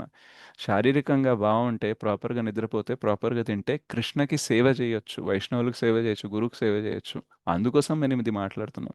వేరే వాళ్ళు కూడా ఫుడ్ గురించి మీరు మంచిగా తినాలి, హెల్తీ ఫుడ్ తినాలి అని ఎందుకు అంటున్నారంటే, అలా చేస్తే మీరు ఎక్కువ ఇంద్రతృప్తి చేయొచ్చు, బాగా ఉండొచ్చు అనేసి అంటున్నారు. సో, ఒకళ్ళు ఈ జగత్తు గురించి మాట్లాడుతున్నారు, ఒకళ్ళు ఈ జగత్తు నుంచి బయటపడే విషయం గురించి మాట్లాడుతున్నారనమాట. So, there is a lot of difference. So, మనకి కాన్సెప్ట్ భగవద్గీతలో ఏదైతే చెప్తున్నారో, ఈ కాన్సెప్ట్ ఉద్దేశ్యం కూడా మనకు అర్థం అవ్వాలి. నేను బాగా హెల్తీగా ఉండాలని అనుకునేది, చక్కగా నిద్రపోవాలని అనుకునేది కృష్ణకి సేవ చేయడం కోసము, ఇంకా ఇంద్రతృప్తి చేయడం కోసం కాదు అని తెలుసుకోవాలి. సో, అందుకనే ఆ నిద్ర అనేది ఏదైతే ఉందో అది మనము ప్రాపర్‌గా పెట్టుకోవడానికి ట్రై చేయాలి. బికాజ్ నిద్ర అనేది తమో గుణంలో ఉంటుంది. మనం ఆ నిద్రపోయినప్పుడు మర్చిపోతాం అన్నీ. రైట్. సో, జాగృతి, స్వప్న, సుషుప్తి అని 3 స్టేజెస్ ఉంటాయి. సో, జాగృతి అనంటే మనము మెలకువగా ఉండడం. స్వప్న అంటే బాడీ పడుకుంది కానీ మైండ్ యాక్టివ్‌గా ఉంది. అది స్వప్న. సుషుప్తి అనంటే ఏంటంటే బాడీ, మైండ్ 2 పడుకొనున్నాయి. అప్పుడు ఏ ఆలోచన రాదు, ఏం రాదు. సో, మనకు యాక్చువల్‌గా ఎటువంటి స్లీప్ కావాలి అంటే సుషుప్తి, డీప్ స్లీప్ అనేది కావాలనమాట. బాడీ అండ్ మైండ్ 2 పడుకుంటేనే మనము రిలాక్స్‌గా ఉంటాం. చాలా సార్లు మనము చాలా గంటలు పడుకుంటాం గానీ, అప్పటికి నిద్ర కంప్లీట్ అవ్వదు. ఎందుకు అనంటే స్లీప్ అయింది కానీ డీప్ స్లీప్ అవ్వలేదనమాట. బాడీ రెస్ట్ తీసుకున్నట్టు ఉంది కానీ మైండ్ రెస్ట్ తీసుకోలేదు కాబట్టి మనం అప్పటికి రెస్ట్‌లెస్‌గానే ఉంటాము. ఇరిటేటింగ్‌గానే ఉంటామనమాట. సో, ఎప్పుడైతే మనం ప్రాపర్ టైమింగ్‌లో, proper food habits, proper life style పెట్టుకుంటామో అప్పుడు బాడీ, మైండ్ 2 పడుకుంటాయి. ఇప్పుడు మనం ఆల్రెడీ భక్తి చేసినప్పుడు మనకి కోరికలు తగ్గుతాయి కాబట్టి మైండ్ కూడా అంత యాక్టివ్‌గా ఉండదు. రాత్రి పడుకునేటప్పుడు తొందరగా అది కూడా పడుకుంటది. కానీ మనం మొత్తం భౌతిక కోరికలే ఉన్నాయనుకోండి, రాత్రి నిద్రొస్తదా? రాదు ప్రభు. ఇప్పుడు మామూలు ఇల్లు కావాలంటే మీరు నిద్రపోవచ్చు. కానీ విల్లా కావాలి 5,00,00,000ది, 10,00,00,000ది అంటే మీకు నిద్ర పడతదా? పట్టదు. అవే ఆలోచనలు వస్తున్నాయి. ఉన్న దాంట్లో కూతురు పెళ్లి చేద్దాం అనుకుంటే నిద్ర పడుతుంది. లేదు రంగవైభవంగా 10 కోట్లనే పెడదాము, డెస్టినేషన్ వెడ్డింగ్ చేద్దాం అని అంటే పడుతుందా నిద్ర? నిద్ర పట్టదు. రైట్. సో మన ఆలోచనల్ని బట్టి మన ఈ పొద్దునుంచి అండి. సాయంత్రం దాకా ఏం చేస్తున్నామో దాన్ని బట్టి కూడా మనకి నిద్ర పట్టడం అనేది ఉంటుంది. రైట్. సో శ్రీల రూప గోస్వామి, సనాతన గోస్వామి, గోస్వామిస్, షడ్ గోస్వామిస్ ఎవరైతే ఉన్నారో వాళ్ళు ఆహార నిద్ర విహార ఈ మూడింటిని జయించిన వాళ్ళు అన్నమాట. వాళ్ళు కొన్నిసార్లు నిద్రపోవడం అనే విషయం మర్చిపోయే వాళ్ళట. ఎవరన్నా నిద్రపోవచ్చా అండి? మర్చిపోవచ్చా నిద్ర గురించి? సో 24 అవర్స్లో పోలేం అస్సలు ప్రభు. అస్సలు నిద్రపోకుండా కూడా ఉండేవాళ్ళు. వాళ్ళకి గుర్తు కూడా రాదు, అరే ఈరోజు నిద్రపోలేదు అనేసి. వాళ్ళకి ఇంకేమనిపించేదంటే 1.5 అవర్ 2 అవర్స్ మనం నిద్రపోతున్నాం, ఇది కూడా వేస్ట్ ఆఫ్ టైం. ఈవెన్ శిల ప్రభుపాద్ అనేవాళ్ళు అనమాట, ఈ 1.5 అవర్ని ఏదైతే నిద్రపోతున్నానో ఈ నిద్రలో నేను కృష్ణాని మర్చిపోతున్నాను, సో ఐఎమ్ వేస్టింగ్ టైం అని అనుకునేవాళ్ళట. రైట్. సో అది వాళ్ళ లెవెల్. అఫ్ కోర్స్ మనం వాళ్ళని ఇమిటేట్ చేయాల్సిన అవసరం లేదు, అనుకరించాల్సిన అవసరం లేదు, కానీ వాళ్ళు ఇచ్చిన ఇన్స్ట్రక్షన్స్ని మనం అనుసరించాలి. మినిమం 6 to 7 అవర్స్ అన్న మనం పడుకోవాలి, అది కూడా ప్రాపర్ టైమింగ్స్లో అన్నమాట. అప్పుడే మనము భక్తిలో వృద్ధి అనేది మనము చూడగలం అన్నమాట. So sleeping is important. ఎందుకంటే ఆ స్లీప్ అనేది ప్రాపర్గా అవ్వలేదనుకోండి మనం ఇరిటేట్ కూడా అయిపోతూ ఉంటాము అండ్ ప్రాపర్గా ఫంక్షన్ చేయలేము. సో జనరల్గా నేను స్లీప్ అనేది ప్రాపర్గా లేదు అని అనుకోండి, అప్పుడు వేరే వాళ్ళని కౌన్సిల్ చేయకుండా ఉండాలని అనుకుంటాను. ఎందుకంటే ఆ స్లీప్ లేకుండా ఇరిటేషన్ ఉందనుకోండి మనం ప్రాపర్గా సజెషన్ ఇవ్వలేము. Right. So sleeping is very important. ఆ స్లీప్ అనేది ప్రాపర్గా లేకపోతే కాన్షియస్నెస్ కూడా దెబ్బతింటూ ఉంటుంది. రైట్. మనకి ఇంట్రెస్ట్ రాదు. మీరు ఒకవేళ మీకు నిద్ర సరిగ్గా కాలేదనుకోండి, టైం ఉంటుంది మీకు, కానీ మీరు మంచి పని కూడా చేయలేరు, మీ పని కూడా చేసుకోలేరు, భక్తి కూడా చేసుకోలేరు. ఎప్పుడైనా ఎక్స్పీరియన్స్ అయ్యారు అట్లా నిద్ర లేని టైంను? అవును ప్రభుజీ, కాన్సంట్రేషన్ ఉండదు, చాలా మ్మ్. సార్లు మైండ్ ఆబ్సెంట్ గా ఉంటది. అబ్సెంట్గా ఉంటుంది. అండ్ ఈవెన్ మనకి స్లీప్ లేనప్పుడు కూడా వేగ కూడా పెరుగుతుంది. రైట్. సెక్షువల్ డిజైర్స్ కంట్రోల్ చేయాలి అని అంటే కూడా మనకి ప్రాపర్ స్లీప్ అనేది ఉండాలి. ఒకవేళ ప్రాపర్ స్లీప్ లేదు అనుకోండి, మనకి నిద్ర ప్రాపర్గా లేదనుకోండి, మన సెక్షువల్ డిజైర్స్ కూడా కంట్రోల్ అవ్వవు. ఎందుకంటే ఆ వేగా ఉంటుంది. రైట్. లోపల ఆ స్ట్రెస్ ఏదైతే ఉంటుందో ఏదో ఒక రకంగా బయటికి వెళ్ళాలని చూస్తూ ఉంటుంది ఆ స్ట్రెస్. రైట్. మనం నిద్రపోయినప్పుడు ప్రాపర్గా రెస్ట్ తీసుకుంటాం కాబట్టి స్ట్రెస్ బయటికి ఇంకా వెళ్ళిపోతుంది. అయిపోతుంది. కానీ ఎప్పుడైతే మనము నిద్ర ప్రాపర్గా లేదో అప్పుడు ఆ లోపల ఉండే స్ట్రెస్ బయటికి వెళ్ళాలని అనుకుంటుంది, కాబట్టి ఆ వేగ అనేది సెక్షువల్ డిజైర్ ద్వారా కూడా బయటికి వెళ్ళాలని అనుకుంటుంది. రైట్. సో అందుకనే ప్రాపర్ లైఫ్ స్టైల్ అనేది మనకు లేదు అని అనుకోండి, మనము నిద్రపోలేము సరిగ్గా, తినలేము సరిగ్గా, తిన్నది కూడా అరగదు, అండ్ మనం భక్తిలో ముందుకు వెళ్ళలేం. ఈవెన్ ఒకవేళ మనం నిద్ర అనేది సరిగ్గా పోలేదనుకోండి, మ్యాక్సిమం రోడ్ యాక్సిడెంట్స్ దేనివల్ల అయితే తెలుసా? ఈ నిద్ర నిద్ర లేకుండా ప్రభుజీ. టైంలోనే అవుతాయి ప్రభు. సో మంచి నిద్ర, నిద్ర సో ఆ టైంలో నైట్ టైంలో ఎక్కువ యాక్సిడెంట్స్ అవుతుండే, ఎందుకంటే నిద్ర టైం కాబట్టి. అండ్ నిద్ర ఎంత డేంజరస్ అంటే చచ్చిపోతామని తెలిసినా సరే నిద్ర వస్తుంది తెలుసా? అంతే, యాక్సిడెంట్ అయితే చచ్చిపోతారు కదా, అది వాళ్ళకి అవును తెలుసు కదా, ప్రభుజీ. అయినా వచ్చేస్తుంది నిద్ర. సో నిద్రని జయించడం అనేది చాలా చాలా కష్టం. సో అందుకనే మనము ప్రాపర్గా నిద్ర ఉండాలి. అండ్ ఈ డ్రైవింగ్ కానీ ఏదన్నా ఈవెన్ డివోటీస్ కూడా, చాలామందికి డివోటీస్ కూడా యాక్సిడెంట్ అవ్వడానికి రీజన్ స్లీప్ ఉంటుంది. మన ఈవెన్ హ్యాబిట్స్ టెంపుల్లో కూడా ఒక డివోటీకి యాక్సిడెంట్ అయింది, 6 months ఆయన నడవలేదు. ఎందుకు అని అంటే నిద్ర లేకుండా ఉన్నప్పుడు 2 వీలర్ డ్రైవ్ చేశారు అండ్ యాక్సిడెంట్ అయింది. రైట్. సో నేను కూడా చాలాసార్లు నిద్రపోతూ డ్రైవ్ చేసిన, కాకపోతే తొందరగా అట్లా మెలకు ఏం కాలేదు. బట్ స్టిల్ నిద్ర అనేది చాలా డేంజరస్ అనమాట. సో అందుకని నేను ఈ మధ్య 2 వీలర్ డ్రైవింగ్ అనేది చాలా తగ్గించేసాను. వరదకృష్ణ ప్రభు అన్నారనమాట, నువ్వు అటు హుజూర్ నగర్కి, ఇటు కోదాడ, ఇటు రామగుండంకి వెళ్తున్నావు కదా, ఒక ఎలక్ట్రిక్ వెహికల్ కొనిస్తాను, నువ్వు డ్రైవ్ చేసుకుంటూ వెళ్తావా అని అన్నారు. సో నేను అన్నాను, నేను డ్రైవ్ చేస్తే నాకు నిద్ర వస్తుంది అని అంటే, then you are not eligible for car అని అన్నారు. సో ఒక డ్రైవర్ని పెట్టి పంపించాలంటే అది చాలా కాస్ట్లీ అవుతుంది.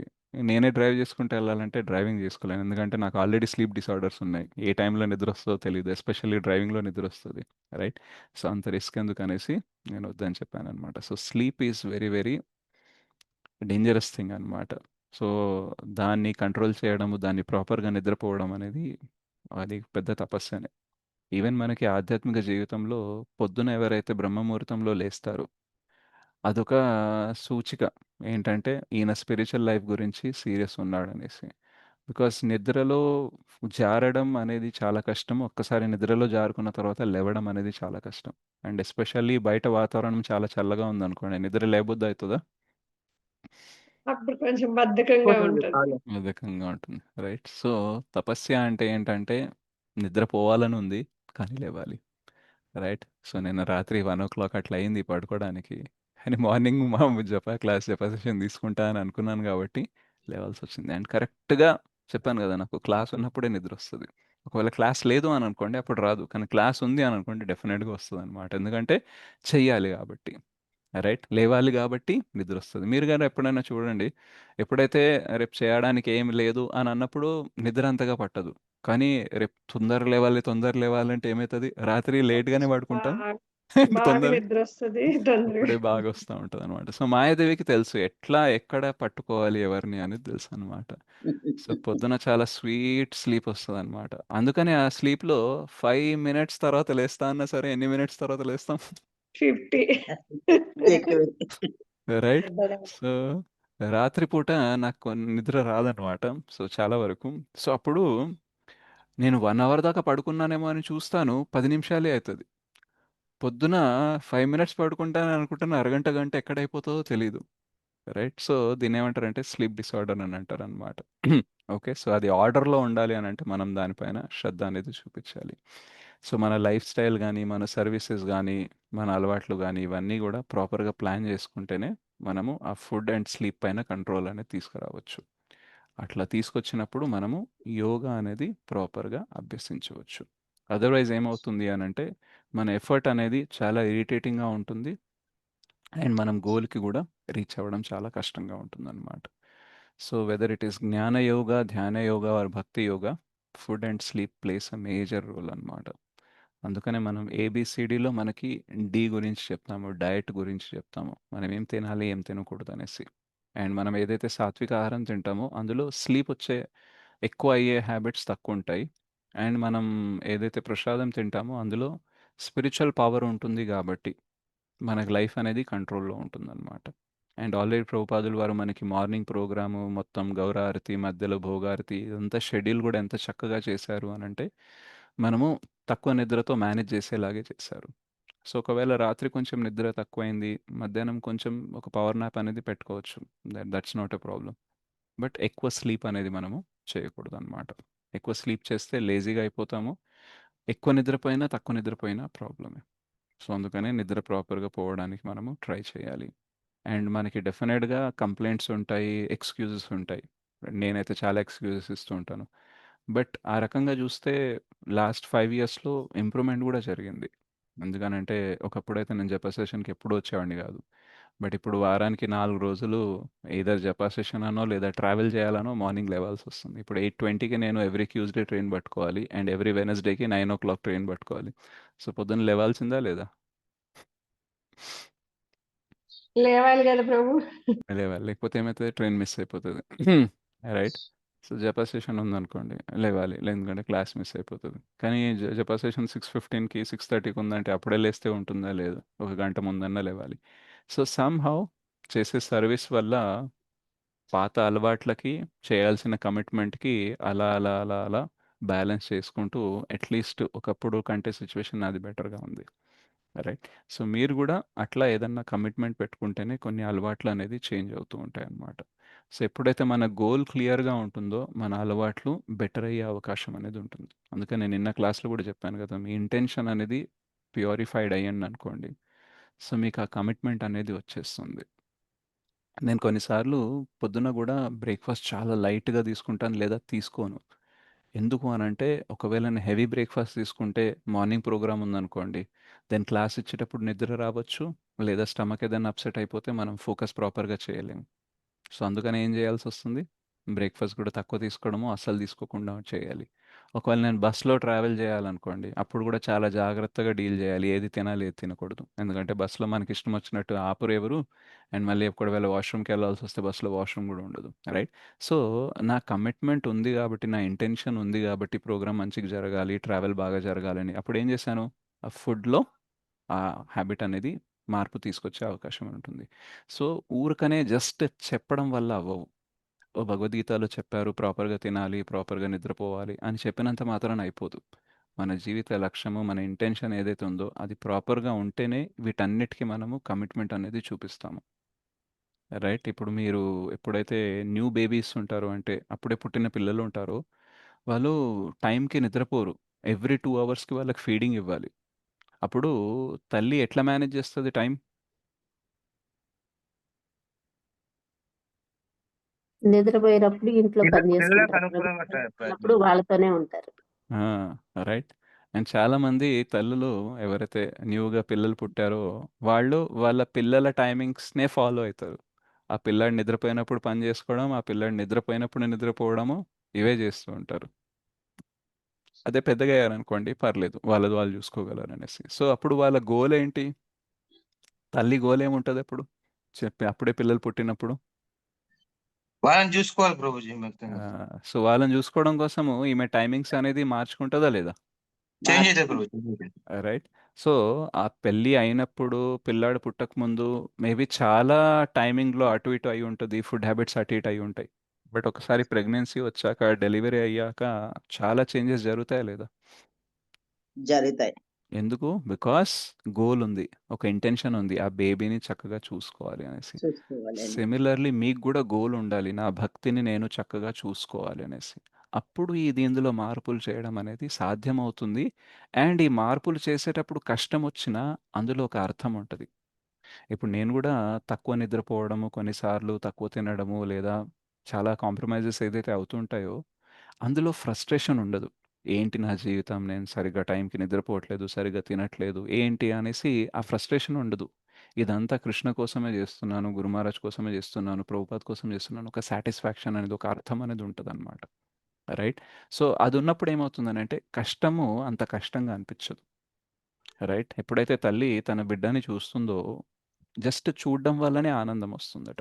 అవునా గాదా? నిజమా గాదా? నిజమే. రైట్. సో, రాధానాథ్ స్వామి మహారాజ్, పరమపూజ్య రాధానాథ్ స్వామి మహారాజ్ అంటారు, నేను సంతోషంగా ఉండడానికి చాలా ప్రయత్నిస్తున్నాను. అండ్ చాలా సార్లు సంతోషంగా కూడా ఉంటున్నాను. కానీ ఎప్పుడైతే తన బిడ్డని ఒక తల్లి చూసి నవ్వుతుందో, సంతోషంగా, ఆనందంగా జస్ట్ చూడడంతోనే, ఆ సంతోషాన్ని చూసినప్పుడు నాకనిపిస్తుంది, నేనేదైతే సంతోషాన్ని సాధించానో అది చాలా తక్కువ దానితో పోలిస్తే అనంటుంది. ఎందుకంటే నేను సంతోషంగా ఉండాలంటే చాలా ప్రయత్నించాలి. కానీ ఆ తల్లి సంతోషంగా ఉండాలంటే దాని బిడ్డని చూస్తే సరిపోతుంది. Yes or no? ఇది ట్రూవా కాదా? రైటే. రైట్. సో, అట్లా అది చూసినప్పుడు ఆ వచ్చే సంతోషం ముందు వాళ్ళు పడే కష్టం గుర్తుకొస్తదా? రాదు. It's easy. రైట్. సో, అట్లాగే మనకు గూడా కృష్ణని జూసినప్పుడు ఆనందం ఎలా రావాలి అనంటే, ఆ కృష్ణ కోసం మనం ఏదైతే త్యాగాలు జేస్తున్నామో, ఏదైతే కాంప్రమైజ్ అవుతున్నామో, ఏదైతే సాక్రిఫైజెస్ చేస్తున్నామో, ఇవన్నీ గూడా చాలా చిన్నబోవాలనమాట. ఒకవేళ లేదు, మనం జేసిన త్యాగం చాలా పెద్దగా అనిపిస్తుంది. నేను రోజు పొద్దున్నే 16 మాలలు జేస్తున్నా, క్లాస్‌లు వింటున్నాను, ఇది చేస్తున్నాను, అది జేస్తున్నాను, చాలా ఎక్కువ జేస్తున్నానని మీకు అనిపిచ్చిందనుకోండి, థాట్ మీన్స్ ఇంకా కృష్ణ పైన ప్రేమ అనేది ఇంకా లేదు. ఒకవేళ కృష్ణ పైన ప్రేమ ఉంది, కృష్ణని చూడగానే ఆనందం వస్తుందనంటే ఇవన్నీ అసలేమనిపిచ్చవు. రైట్? సో, కృష్ణదాస్ కవిరాజ్ గోస్వామి గాని, షడ్ గోస్వామీస్ గాని నిద్రపోకుండా, తినకుండా, వాళ్ళ విహారం కోసము, వాళ్ళ ఆనందం కోసం ఏం జేసుకోకుండా మొత్తం 24/7 వాళ్ళు కృష్ణ కోసం బతుకుతున్నా సరే వాళ్ళకేమనిపిస్తుందనంటే, నేనింకా కృష్ణ కోసం ఏం చెయ్యట్లేదు అనే ఫీలింగొస్తది. ఎందుకనంటే వాళ్ళకి కృష్ణ పట్ల అంత ప్రేమ ఉంటది గాబట్టి. మనకంత ప్రేమ లేదు గాబట్టి మనం చేసేది పెద్దగా అనిపిస్తది. Okay. So, when Krishna is very big, our efforts, our struggles look small. But when Krishna is small in our life, everything that we are doing looks big. చాలా కష్టపడుతున్నానని ఫీలింగ్ ఉంటుంది. టైం మేనేజ్ చేస్తున్నా, 16 మాలలు చేయడానికి, ఫ్యామిలీని, స్పిరిచువల్ లైఫ్‌ని balance చేస్తున్నా, మస్తు పెద్ద పెద్ద త్యాగాలు చేస్తున్నా అనే ఫీలింగ్ ఉంటదనమాట. ఆ ఫీలింగ్ ఉంటది కాబట్టే ఎళ్లి భగవంతుడిని అడుగుతాం. "నువ్వు నా కోసం ఏం చేస్తున్నావు?" అనేసి. అడుగుతామా లేదా? ఏదైనా మనకు మంచిగా కాకపోతే కంప్లెయింట్ చేస్తామా లేదా? చేస్తా. ఈవెన్ పక్కనుండే వాళ్ళు గూడా వచ్చి అంటారు, "నువ్వు ఇంత భక్తి చేస్తున్నావు, నీకే ఇట్లా జరుగుతుందా? నీకెందుకు జరుగుతుంది ఇట్లా?" అని అంటారు. వాళ్ళకెట్లాగో కృష్ణ పెద్దగా కనిపించట్లేదు. వాళ్ళ మాటల్లో పడ్డామంటే మనకు గూడా కృష్ణ పెద్దగా కనిపించట్లేదు అన్నట్టే గదా!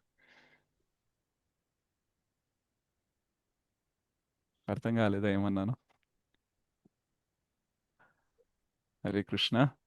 నిద్రపోయారు అందరూ? ఎస్ లేదండి. అంటారు గురుగారు. ప్రభుజీ మళ్ళీ ఒకసారి చెప్పండి ప్రభు. కొన్నిసార్లు మనం భక్తి చేసినప్పుడు కూడా మనకి చెడు జరుగుతూ ఉంటుంది. మనం అనుకున్నది జరగదు. మేబీ మన ఇంట్లో వాళ్ళకి హెల్త్ బాగుండకపోవడమో, వాళ్ళు చనిపోవడమో జరుగుతూ ఉంటుంది. అప్పుడు పక్కన ఉండే వాళ్ళు వచ్చి అంటారు, నువ్వు ఇంత మంచి భక్తి చేస్తావు, ఎందుకు నీకు దేవుడు అన్యాయం చేసిండు అని అంటారు. అంటారా అన్నారా? అంటారు అంటారు. ప్రభు, అంటారు కాకపోతే అంటారు. అదే మనం గత జన్మలో తీసుకున్న ఫలితం కూడా కావచ్చు ప్రభు అట్లా.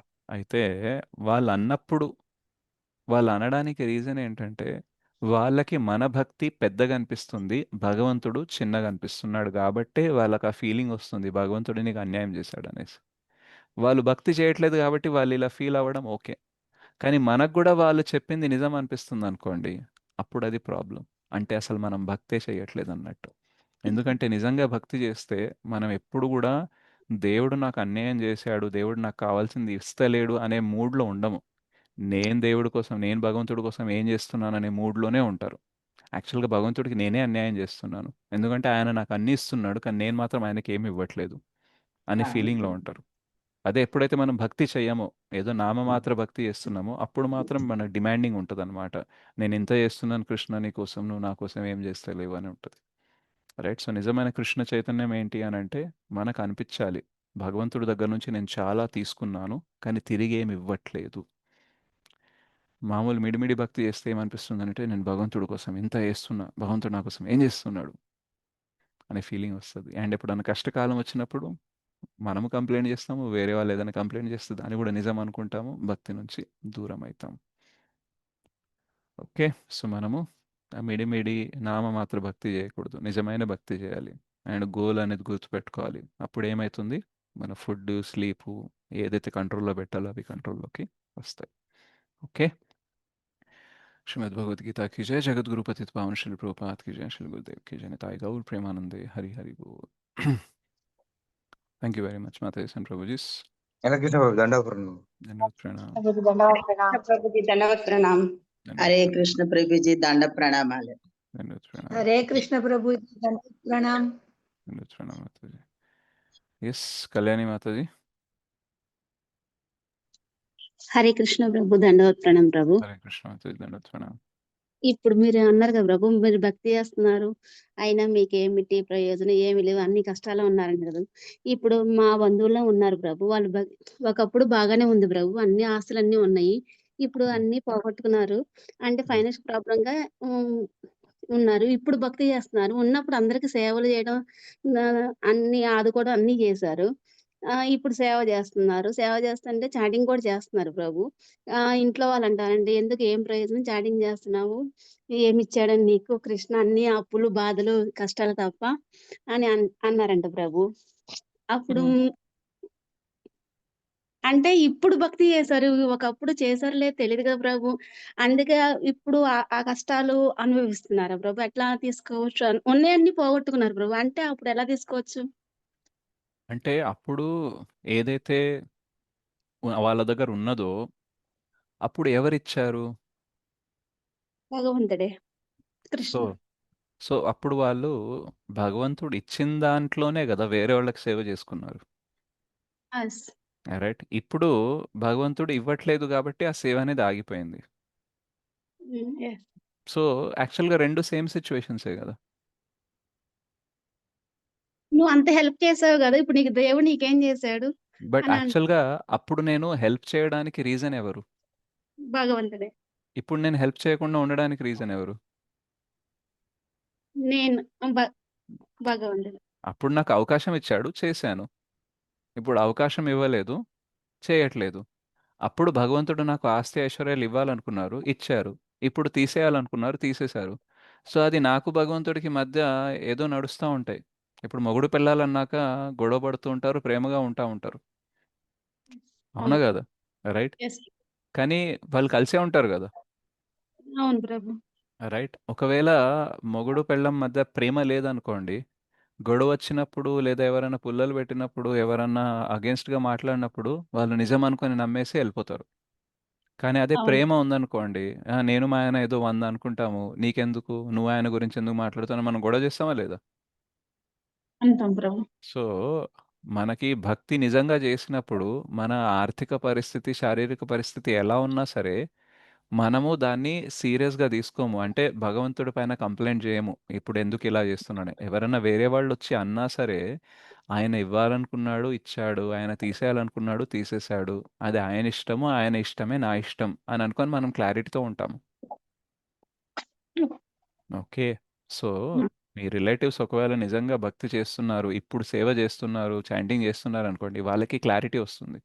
ఎవరైతే అంటున్నారో వాళ్ళకి ఎప్పటికీ క్లారిటీ రాదు. సో, వాళ్ళకి క్లారిటీ ఇవ్వాలి, కన్విన్స్ చేయాలని మనం ట్రై చేయకూడదు. ఓకే. అప్పుడు గూడా వచ్చింది, భగవంతుడు ఇచ్చాడని వచ్చింది. ఈరోజు లేదు అనంటే భగవంతుడు తీసేశాడు. రేపు పొద్దున మళ్ళీ ఇవ్వాలనుకుంటే ఇస్తాడు. ఆయన ఏది పోయేటప్పుడు మనం తీసుకెళ్ళం గదా! ఎస్ ప్రభు. రైట్. సో, ఉన్నప్పుడు సేవ చేయడానికి అవకాశం ఉండి సేవ చేసుకున్నా.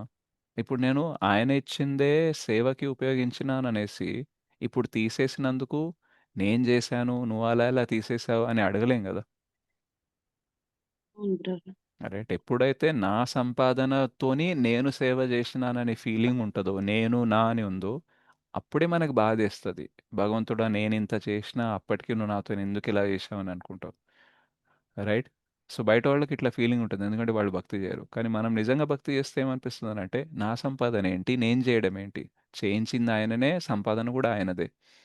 సో, ఆయనది ఆయన సేవలో పెట్టాను. ఆయనకి సంబంధించిన వాళ్ళ సేవలో పెట్టాను. నాదేం లేదు గదా! ఎస్. సో, అప్పుడు సేవ చేసినందుకు నాకు గర్వం లేదు. ఈరోజు పోగొట్టుకున్నందుకు బాధ లేదు. కర్మానుసారంగా, భగవంతుని కృపానుసారంగా కొన్ని వస్తాయి, పోతాయి. పాండవులకే తగ్గినాయా? పాండవులు ఒకప్పుడు ఐశ్వర్యవంతులుండే. చక్రవర్తి సామ్రాట్ ఉండే. ఒక్క గ్యాంబ్లింగ్ మ్యాచ్ ఆడి, జూదం ఆడి అన్నీ కోల్పోయారా లేదా? ఎస్ ప్రభు. అప్పుడు భగవంతుడు పక్కనే ఉన్నాడు గదా! అవును. రైట్. సో, భగవంతుడు పక్కనే ఉన్నాడు. అప్పటికి వీళ్ళకి అప్స్ అండ్ డౌన్స్ చూడాల్సొచ్చింది. కానీ వాళ్ళు కంప్లెయింట్ చేయలేదు గదా! ఎస్. రైట్. సో, పాండవుల పక్కన భగవంతుడు ఉంటేనే కంప్లెయింట్ చేయలేదు. అంత గొప్ప భక్తులు వాళ్ళు. నా భక్తెంత? దానికి నేనెందుకు కంప్లెయింట్ జేయాలి? అయినా ఇవన్నిటి గురించి మాట్లాడకు. బెస్ట్ ఏంటంటే నువ్వు గూడా భక్తి చెయ్యి. అప్పుడు నువ్వు గూడా ఇట్లాంటివి మానడం మానేస్తావు అనేసి వాళ్ళకి జెప్పాలి మనం. Okay Prabhu. Okay. Okay Prabhu. Okay. Hare Krishna. Thank you. So, మన కర్మానుసారంగా సమయ ప్రభావం వల్ల కొన్నిసార్లు మనకి మంచి జరుగుతది. కొన్నిసార్లు జరగదు. బట్ యాక్చువల్‌గా మంచేంటో, చెడేంటో ముందు మనకు తెలియాలి. మనకొక లెక్క ఉంటుంది. డెఫినిషన్ ఉంటుంది. ఇలా ఇలా జరిగితే మంచి. ఆస్తులు, ఐశ్వర్యాలు, శరీరం ఆర్థికంగా బావుండడము, పిల్లలకి పెళ్లి జరగడం, జాబులు రావడము, మంచి పరువు, ప్రతిష్ట ఉండడం. ఇదుంటే మంచిది. ఇదుంటే భగవంతుని కృప ఉంది అని మనకొక డెఫినిషన్ ఉంది. బట్ ఆ డెఫినిషన్ అనేది ఎంతవరకు కరెక్ట్ అనేది మనం చెక్ చేసుకోవాలి. రైట్? ఎందుకంటే మనము అలా సమృద్ధిగా ఉన్నాము, చాలా సుఖంగా ఉన్నాము. కానీ భగవంతుని స్మృతి లేదనుకోండి. అది మంచిదా? చెడా? చెప్పండి. చెడు ప్రభుజీ. చెడు. చెడే ప్రభుజీ. రైట్? కానీ మన పరిస్థితి బాలేదు. ఆస్తులు పోయినాయి. శారీరకంగా గూడా బాలేదు. కానీ భగవంతుడి స్మృతి ఉందనుకోండి. మంచా? చెడా? అది మంచి. మంచి మంచిది. ప్రభుజీ. ఎగ్జాక్ట్‌లీ. ఒక ఆవిడ మీద అయితే భగవంతుడు ఆమె ఉన్న ఆవు కూడా తీసేసి ఆమెని దగ్గర తీసుకుంటాడు ఆమె ప్రీతి కలగాలని చెప్పి. ఎగ్జాక్ట్‌లీ. రైట్? సో, మనకి శ్రీమద్ భాగవతంలో ఒక శ్లోకం వస్తుంది. ఏంటంటే, భగవంతుడికి ఒకవేళ మన పైన స్పెషల్ ఇంట్రెస్ట్ ఉంటే అన్నీ లాగేసుకుంటాడట. అన్నీ లాగేసుకొని ఏం జేస్తాడు? తనకి తాను ఇచ్చుకుంటాడు. బలి చక్రవర్తి దగ్గర నుంచి ఏం జేశాడాయన? అన్నీ లాగేసుకున్నాడా లేదా? లాగేసుకోండి ప్రభుజీ. రైట్. కానీ తిరిగి ఏమిచ్చాడు? తనని లోకాన్ని తీసుకుంటాడు ప్రభుజీ ఆయనకు ఆయనకు ఒక లోకానికి అధిపతి చేసి. తనకి తాను ఇచ్చుకున్నాడనమాట. రైట్. ఆయన ద్వారపాలకుడిగా నిలబడ్డానికి, ఆ జాబ్ జేయడానికి ఒప్పుకుంటాడు. నీ దగ్గర నుంచి నేను అన్నీ తీసేసుకున్నాను బలి మహారాజ్. ఇప్పుడు నేను నీ ద్వారపాలకుడుగా నిలబడి, నీ నుంచి ఏది పోకుండా నేను జూస్తాను అనేసన్నాడు. సో, అన్నీ తీసేసుకున్నారు కానీ తనకి తాను ఇచ్చుకున్నారు. సో, బలి మహారాజ్‌కి అన్నీ వచ్చేసినట్టే. సో, సిమిలర్‌లీ ఎవరైతే రిలేటివ్ ఉన్నారో, ఎవరికైతే ఆస్తులు పోయినాయో, అప్పులయినాయో, మేబీ వాళ్ళు చేసిన సేవకి మెచ్చి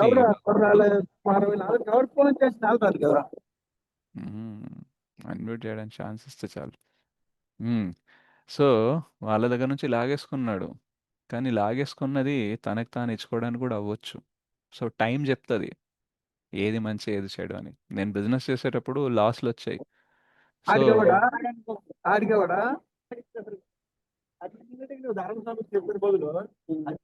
ఇప్పుడు చెయ్యండి అన్మ్యూట్. సో నేను బిజినెస్లో లాస్ అయినప్పుడు అన్యాయం జరిగిందని అనుకున్నాను.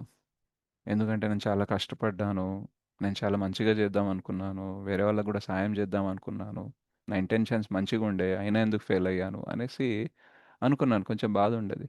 బట్ యాక్చువల్గా ఆ బాధే లేకపోతే, ఆ లాసే లేకపోతే, ఆ అవమానమే లేకపోతే భగవంతుడి మీద ఇంట్రెస్టే వచ్చేది కాదు.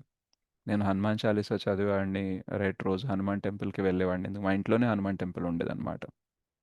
సో అక్కడికి వెళ్ళేవాడిని. ఓకే, గురువారం గురువారం సాయిబాబా టెంపుల్కి వెళ్ళేవాడిని. ఓకే, మంచిగా ఎప్పుడన్నా ఏదన్నా భజనలు జరిగినా సరే, అంటే జనరల్గా ఇప్పుడు మనలాంటి కీర్తన కాదు, ఎక్కడైనా జరుగుతూ ఉంటాయి కదా. సో అట్లా జరిగినప్పుడు అట్లా పార్టిసిపేట్ చేయడము, సత్యనారాయణ వ్రతాలకు వెళ్ళడము, రైట్, అందరితో మంచిగా ఉండడము, ఇట్లాంటి కొన్ని మంచి అలవాట్లు కూడా ఉండే. సో నేనైతే మంచిగానే చేద్దాం అనుకున్నా, మంచిగానే బాగానే చేశాను కదా, నాకెందుకు ఇలా అయిందని ఫీలింగ్ ఉండొచ్చు అది అప్పుడు. బట్ ఎప్పుడైతే అది నన్ను కృష్ణ చైతన్యం వైపు తీసుకొచ్చిందో, అండ్ కృష్ణ చైతన్యంలోనే నిజమైన లైఫ్ ఏంటో తెలుస్తుంది, నిజమైన విలువైనది ఏంటో తెలిసిన తర్వాత యాక్చువల్గా మంచిగా అనిపిస్తుంది. ఒకవేళ అక్కడ సక్సెస్ అయి ఉంటే, డబ్బులు వచ్చి ఉంటే, ఆ పొగరికి, ఆ డబ్బులకి, ఆ భోగైశ్వర్యాలకి డెఫినెట్గా కృష్ణ వైపు వచ్చేవాడిని కాదు, ఇంకో జన్మ వేస్ట్ అయిపోయేది. సో అప్పుడు నాకు ఏదైతే మంచిగా అనిపించలేదో ఇప్పుడు అదే మంచిగా అనిపిస్తుంది. అప్పుడు ఏదైతే జరిగితే మంచి అని అనుకున్నానో ఇప్పుడు అదే చెడు అని అనుకుంటున్నాను. అప్పుడు బిజినెస్లో ఉన్నప్పుడు సక్సెస్ అయితేనే మంచి అనుకునేవాడిని. బట్ ఇప్పుడు ఏమనిపిస్తుంది, లేదు, ఫెయిల్ అయితేనే మంచి. సో మన డెఫినేషన్లు టైంని బట్టి మారుతూ ఉంటాయి. ఓకే, సో అందుకనే మనం ఎప్పుడు కూడా తొందరపాటు పడొద్దు.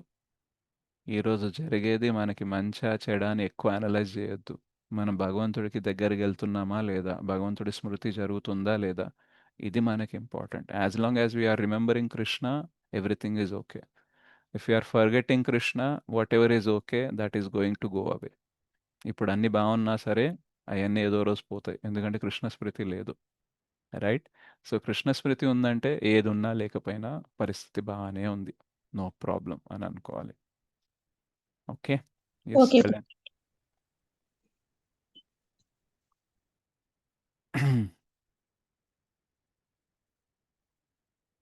Anyone else has any question?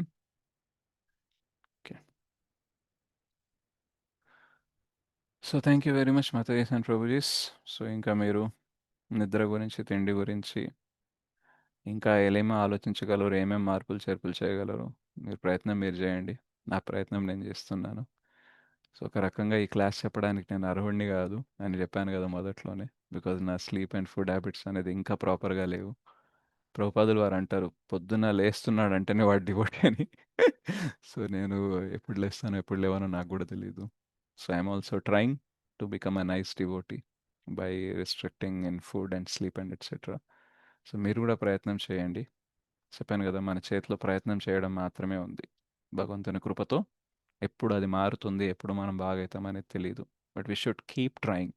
Result వచ్చినా రాకపోయినా మన వంతు మనం బెస్ట్ ఇవ్వడానికి మనము ట్రై చేయాలి. Okay, so thank you very much. जगत गुरुपति पावन शिल प्रभुपाद की जय, शिल गुरुदेव की जय। वांछा कल्पतरुभ्यश्च कृपा सिंधुभ्येव च पतितानां पावनेभ्यो वैष्णवेभ्यो नमो नमः। अनंत कोटि वैष्णव वृंद की जय, शिल प्रभुपाद की जय। Thank you very much. Hare Krishna. Hare Krishna प्रभुजी, धन्यवाद, प्रणाम. धन्यवाद, प्रणाम माताजी. हरे कृष्ण. हरे कृष्ण प्रभुजी, धन्यवाद, प्रणाम. हरे कृष्ण, धन्यवाद, प्रणाम. हरे कृष्ण प्रभु जी, प्रभु जी, धन्यवाद प्रणाम। हरे